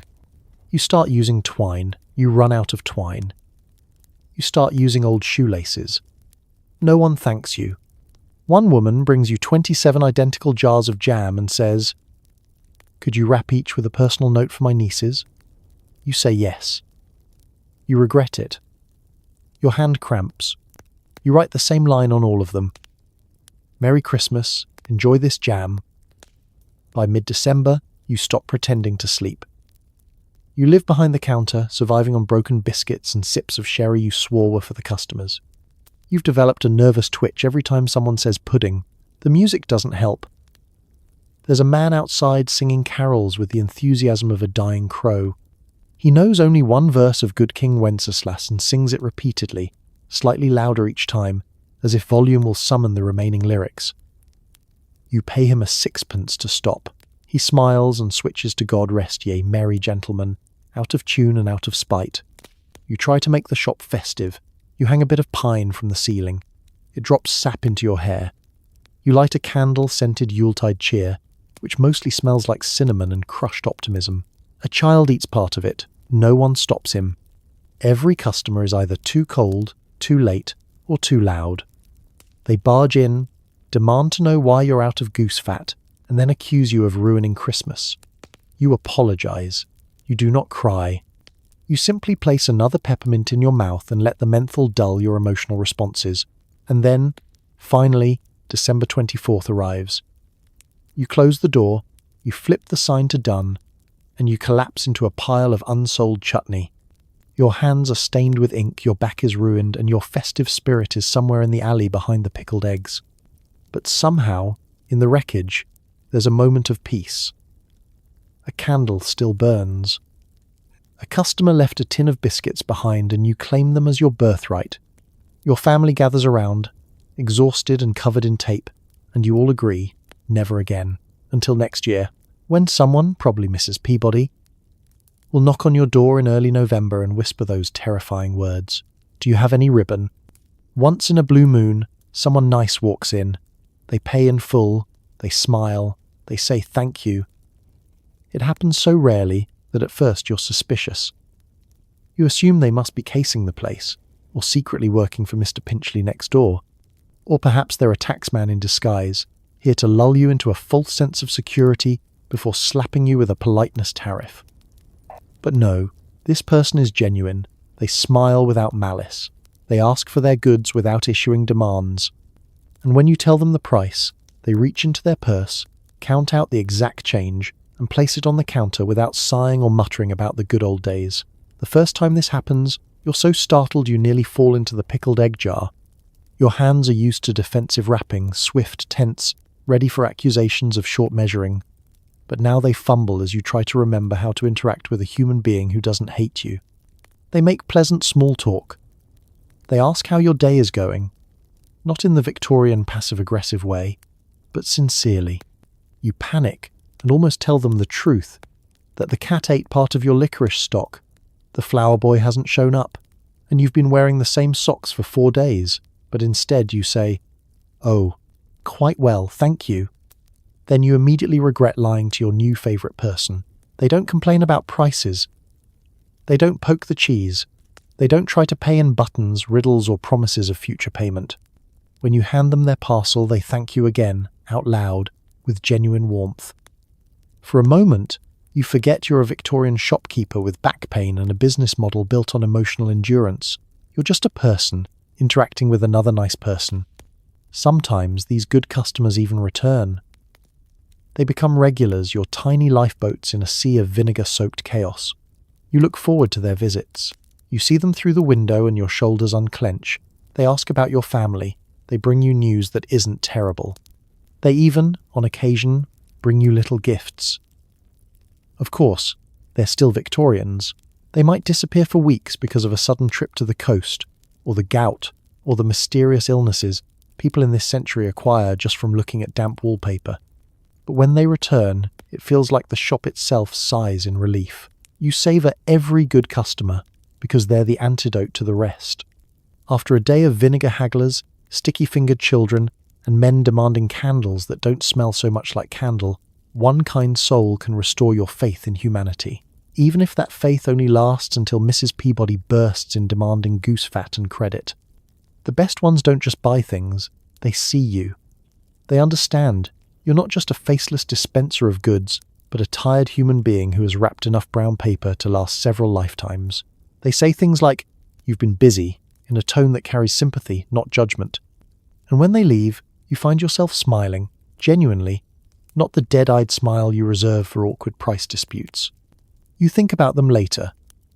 After the shop closes, when you're tallying the day's takings by candlelight, you remember the thank you, the exact change, the way they didn't argue about the cost of onions. It's enough to carry you through another week of chaos, grime, and passive-aggressive competition with Mr. Pinchley. And maybe, just maybe, you hope they'll stop by again, because in a Victorian shop, kindness is rarer than imported oranges, and far, far more valuable.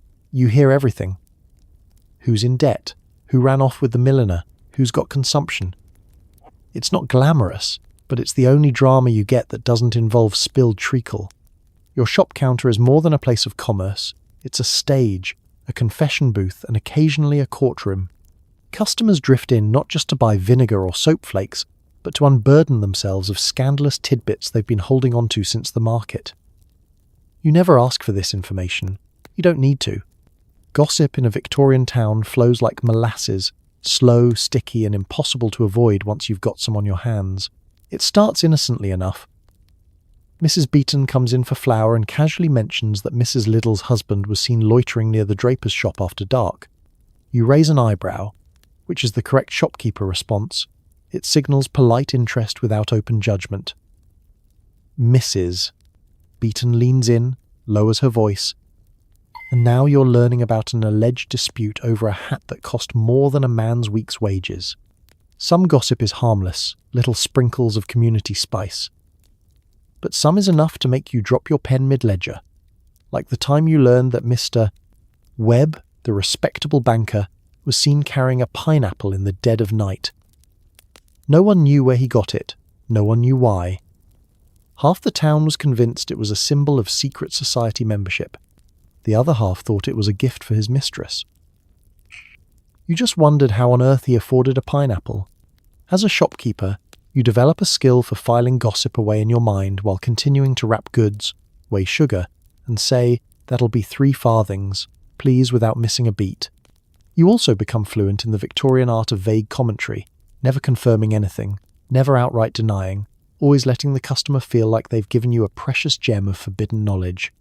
Some stories burn brightly for weeks. The Butcher's Boy and the Mayor's Daughter was one of those sagas, complete with clandestine meetings, a runaway goose, and an incident with a misplaced sausage string that made the entire congregation look up from their hymn books. Others flare and vanish. Like the rumour that Mrs. Peabody was moving to Bath. She wasn't, she was just buying more bath salts than usual. The trouble is, gossip isn't just entertainment, it's currency. If you're careless, you might find yourself the subject of it.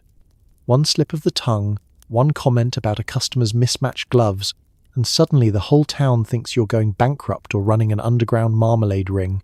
You've learned to keep your own life boring, publicly, at least, so there's nothing for anyone to chew on. Still, you can't deny the thrill. The shop on a slow day can feel like a parlour filled with intrigue. People lean on the counter as if it's the bar in a tavern, whispering secrets while pretending to compare the price of candles. They come for barley, sugar, and leave knowing who's been seen at whose back gate after dark. The best gossip arrives in fragments. A customer says something cryptic, "Have you heard about the vicar?" and refuses to elaborate. You spend the rest of the day wrapping nails in paper while your mind tries to piece together whether the vicar is bankrupt, eloping, or simply acquired an unusual pet. You'll never admit it, but gossip makes the endless hours bearable. Between tallying accounts and sweeping up flour, you get to play a tiny part in the ongoing Victorian soap opera. You're not on stage, you're in the wings, watching the drama unfold, holding a jar of pickled walnuts and nodding sagely as Mrs. Liddle drops her latest revelation. And when you close the shop at night, the stories follow you home. You'll be stirring your stew when you suddenly think, pineapples? Really? And smile to yourself. Because in a world of long hours, bad weather, and Mr. Pinchley's smug face, a good bit of gossip might be the only thing that keeps you sane. At the end of it all, you sit down. Just for a minute. Your bones ache. Your feet scream. You stare at the flickering lamp and think, maybe tomorrow you'll run away and join the circus, or become a coal miner, anything with shorter hours. This moment, this blessed collapse, is the only part of the day that belongs entirely to you. You've spent 14 hours standing on a floor so warped it could qualify as a topographical map. You've smiled through insults, wrapped enough brown paper to wallpaper the vicarage, and inhaled so much vinegar you're fairly certain your lungs are now pickled. Your chair is a masterpiece of discomfort. It's not so much furniture as it is 4 legs and a seat conspiring against your spine. But you sink into it anyway, because it's the only thing between you and complete collapse onto the floorboards. The seat creaks ominously under your weight, as if even it thinks you've had enough for one lifetime.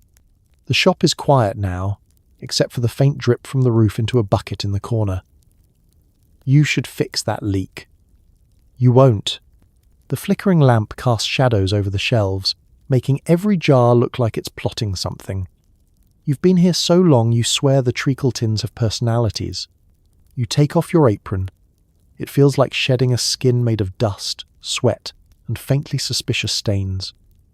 Underneath, your shirt clings to you in ways nature never intended. Your feet throb in time with your heartbeat, each pulse a reminder that Victorian footwear is essentially 2 bricks nailed to a piece of leather. Sometimes, a family member wanders in at this hour. They ask, "Busy day?"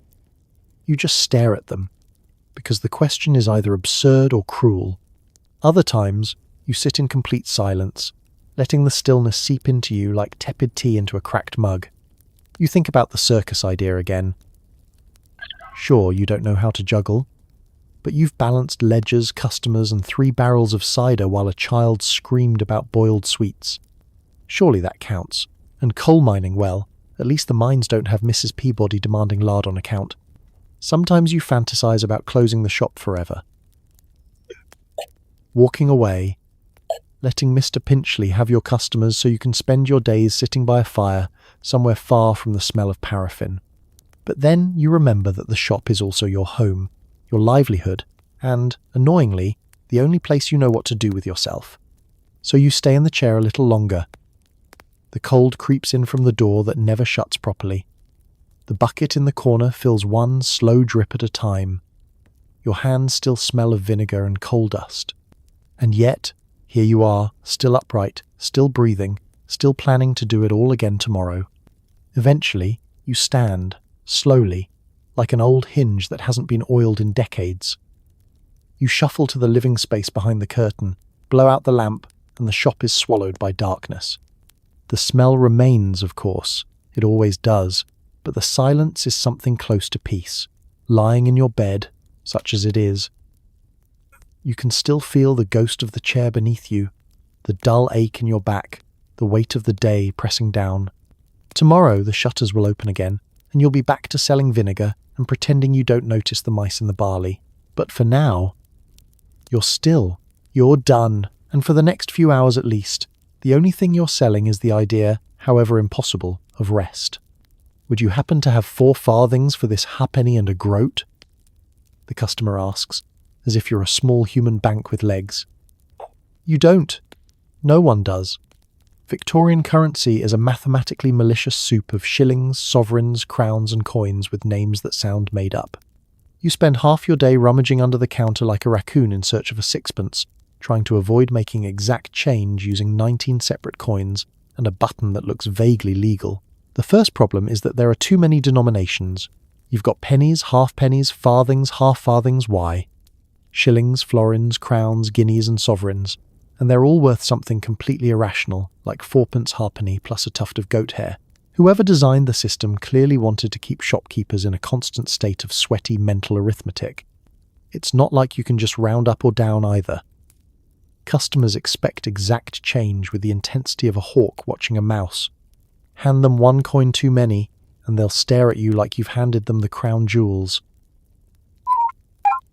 One coin too few, and you're suddenly the lead suspect in a petty theft they'll bring up for the next decade. Your till isn't much help.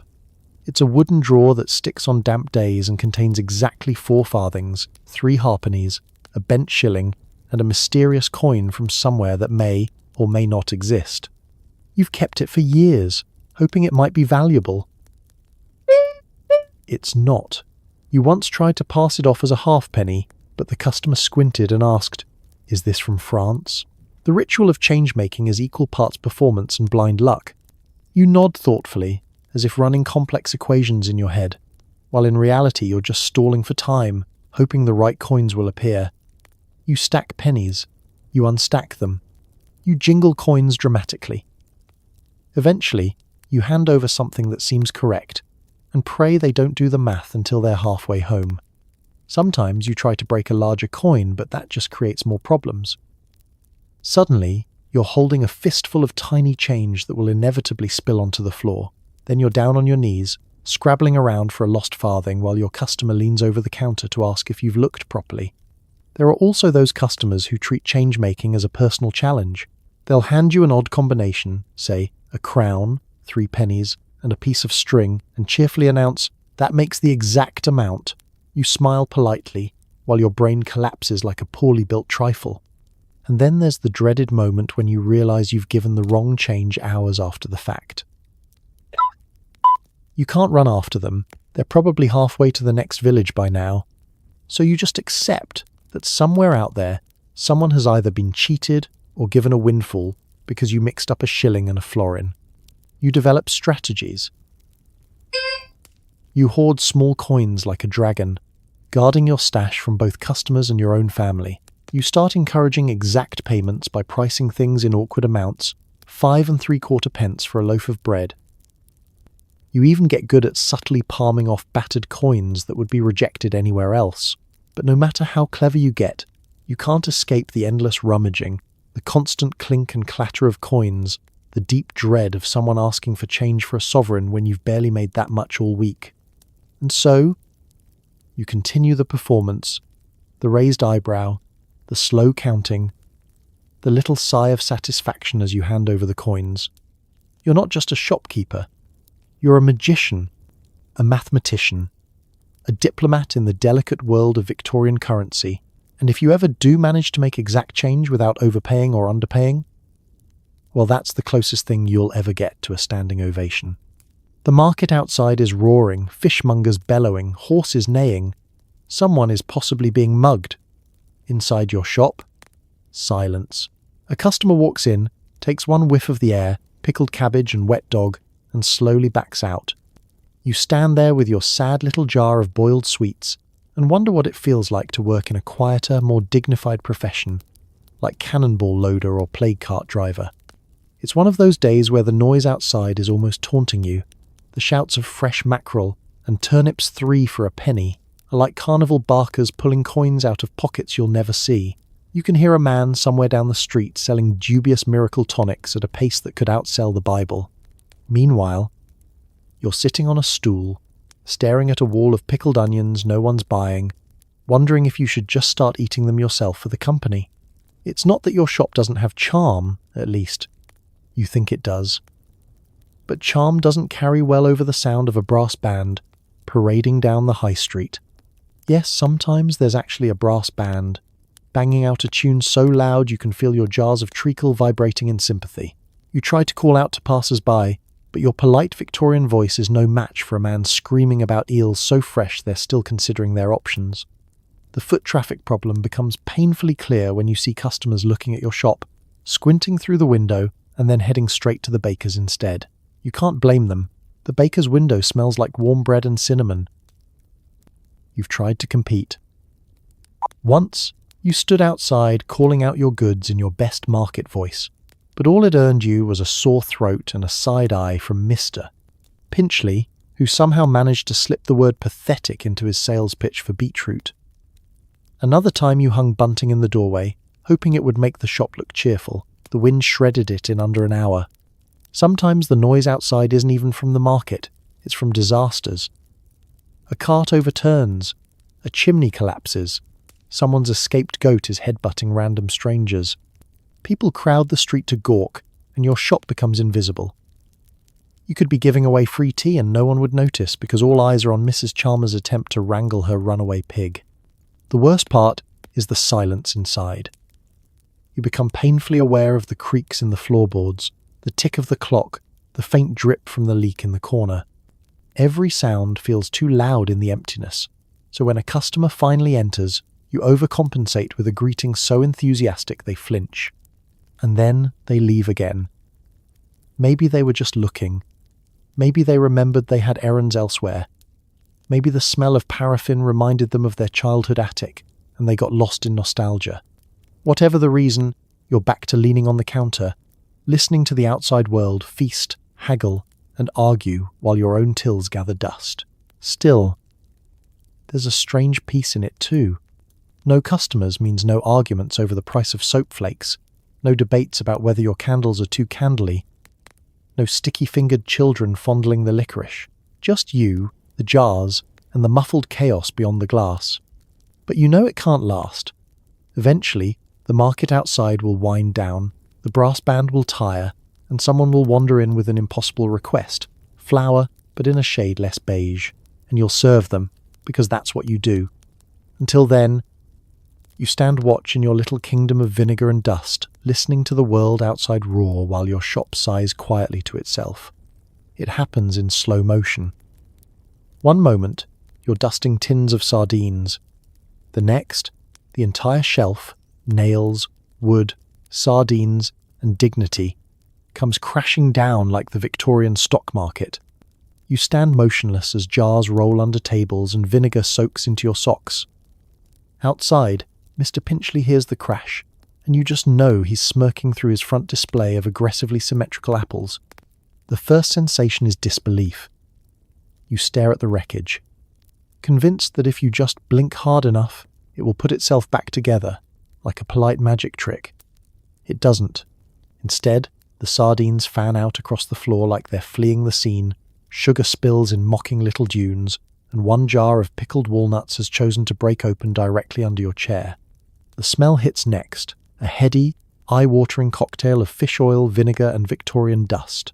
You think of all the days you've kept this shop together with nothing more than stubbornness and slightly crooked nails, and now the nails have betrayed you. Customers never arrive when you're sitting calmly behind the counter with everything in order. No, they appear only when disaster has struck. Sure enough, the door creaks open, and Mrs. Beaton steps inside. She pauses, takes in the scene, and says, "Oh, busy. Are we?" in that tone only Victorian matrons can achieve, the one that makes you feel both judged and pitied. You mumble something about rearranging stock, but she's already gingerly stepping over a rogue jar of mustard powder to get to the counter. She buys a single candle, pays entirely in farthings, and leaves with the satisfied look of someone who will be telling this story to the entire parish before dinner. The clean-up is its own form of punishment. The sardines are easy enough to scoop back into tins, but the sugar is everywhere, wedged between floorboards, hiding in the corner like it's gone feral. You fetch a broom, but sweeping only spreads the mess around. Eventually, you're on your knees with a damp rag, muttering Victorian-appropriate curses under your breath. Every so often, you find an item that makes you wonder how long it's been back there. Something that might be a very old potato or a small rock wearing a coat of mould. You decide not to investigate further. Then there's the vinegar. It's in your socks, it's in your apron, it's possibly in your soul. You mop, but the smell refuses to leave. For the rest of the day, every customer who walks in sniffs the air and asks if you've been pickling something new.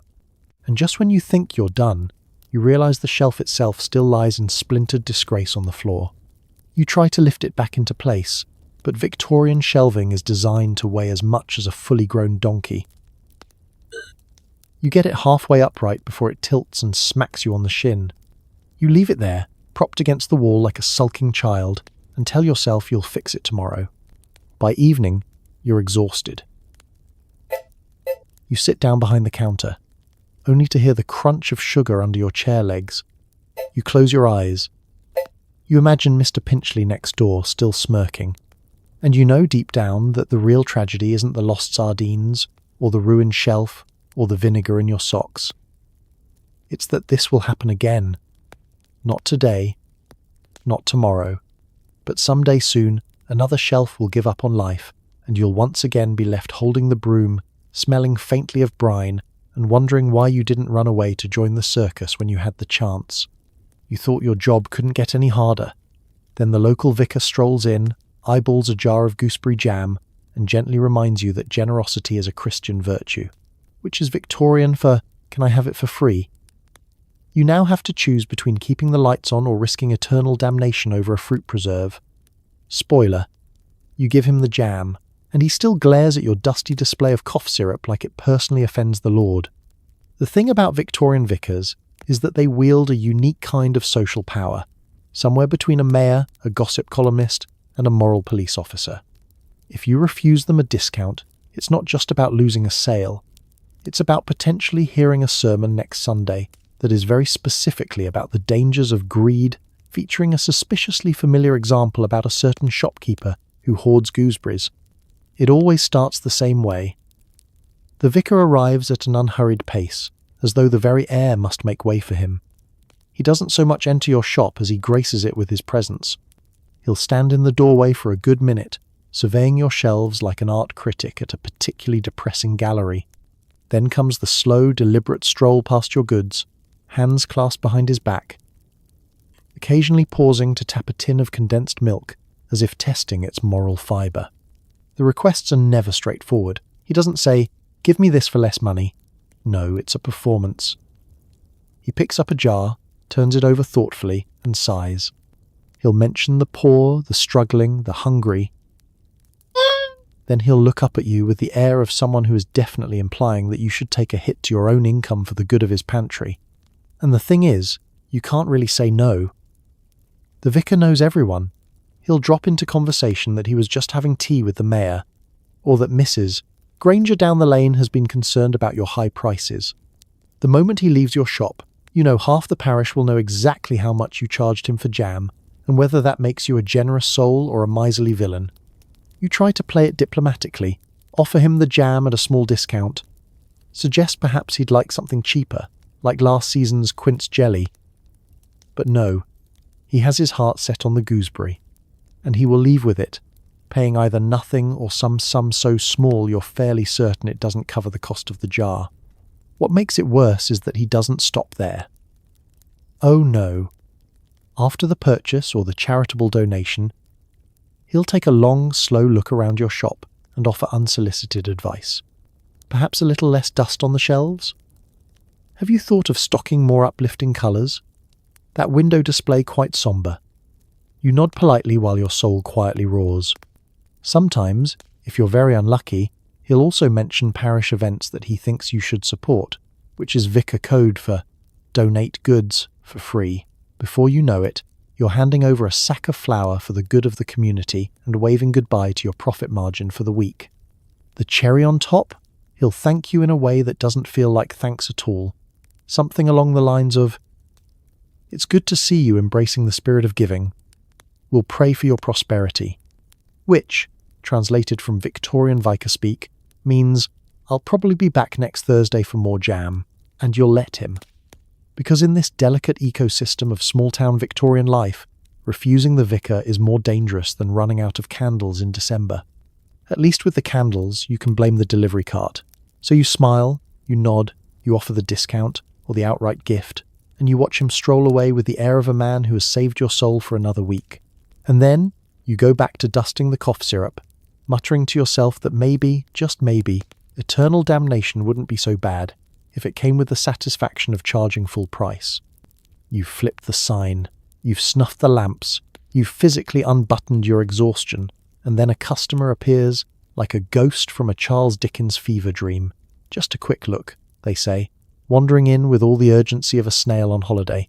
You smile, the tired smile of someone too polite to commit a crime, and begin the final dance of pretending not to cry while they browse slowly and ask what every single item on the shelf does. Closing time is sacred. It's the finish line. It's the promise of tea, a quiet chair, and a moment where you're not standing on a floorboard that squeaks every time you breathe. But in the Victorian shopkeeper's life, closing time is also bait for latecomers.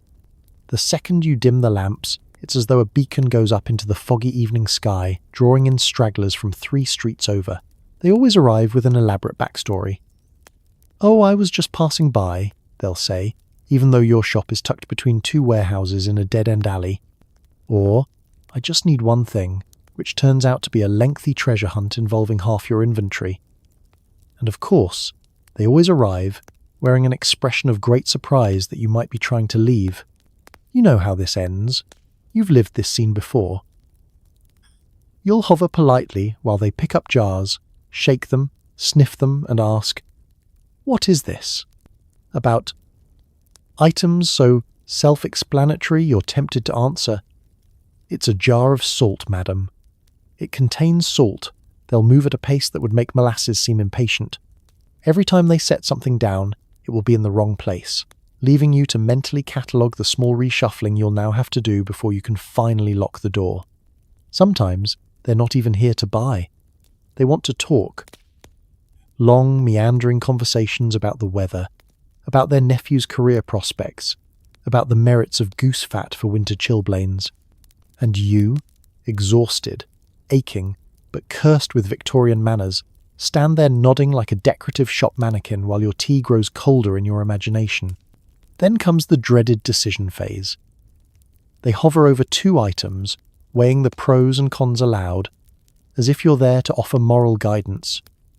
Do I really need this? They'll muse, while you privately think, no, you don't, and neither do I. Eventually, they'll choose the cheaper item, count out coins so slowly you suspect they're being minted in their pockets, and then, oh, the cruelty. They'll remember one more thing they meant to ask about. You could point to the closed sign. You could hint. You could even lie and say you've run out of whatever it is they want. But Victorian shopkeepers live in fear of being labelled rude, so instead, you nod. Fetch it. Wrap it in brown paper. And thank them for their business in a voice so calm it could qualify as legally dead. By the time they finally leave, it's pitch dark outside. The streets are empty, your tea is undrinkable, and the simple act of locking the door feels like tucking your own soul into bed. You blow out the last lamp, step into your living space, which is really just the back of the shop, and wonder how it is that the hardest part of your day isn't the endless wrapping, the rude customers, or even the tax man. No, the hardest part is trying to get people to leave, and you know, deep in your bones, that tomorrow at closing time, it will happen again. Only next time, they'll want just a quick look at the cheese selection, and they'll take an hour. So tonight, as you drift off in a clean bed, under a roof that doesn't leak, in a room not shared with pickled onions, mice, and your entire extended family spare a soft thought for the humble Victorian shopkeeper. The person who opened before dawn and closed well after dusk. Who worked 6 days a week just to afford stale bread and occasional butter. Who spent their life folding brown paper around someone else's groceries, pretending that their shoes didn't hurt and that their ledger wasn't quietly plotting against them. They smiled while being underpaid. They stood on aching feet through rain, cold, and never-ending conversations about the price of lard. They wrapped, weighed, counted, cleaned, haggled, swept, and sighed, sometimes all before breakfast. And when they finally sat down at the end of the day, it was only because they physically couldn't stand anymore. No sick leave, no weekends, no refunds, just soot, string, and the persistent smell of vinegar. But still they endured, they adapted, they made a life in the cracks between customers and candle wax. Somehow, in all the chaos and coin counting, they kept going. Fueled by grit, lukewarm tea, and possibly spite. So if your job ever feels thankless, or your inbox overflows, or someone emails you at 4 p.m. on a Friday asking for just a few quick changes, remember the Victorian shopkeeper. They walked so you could grumble into your ergonomic chair. History may be full of suffering and soot, but it's also full of people who survived anyway. And now, let that gratitude soften your breathing. Let the image of a sleepy shopkeeper finally laying down their apron guide you gently into sleep. You've earned your rest. No ledgers tonight, just quiet.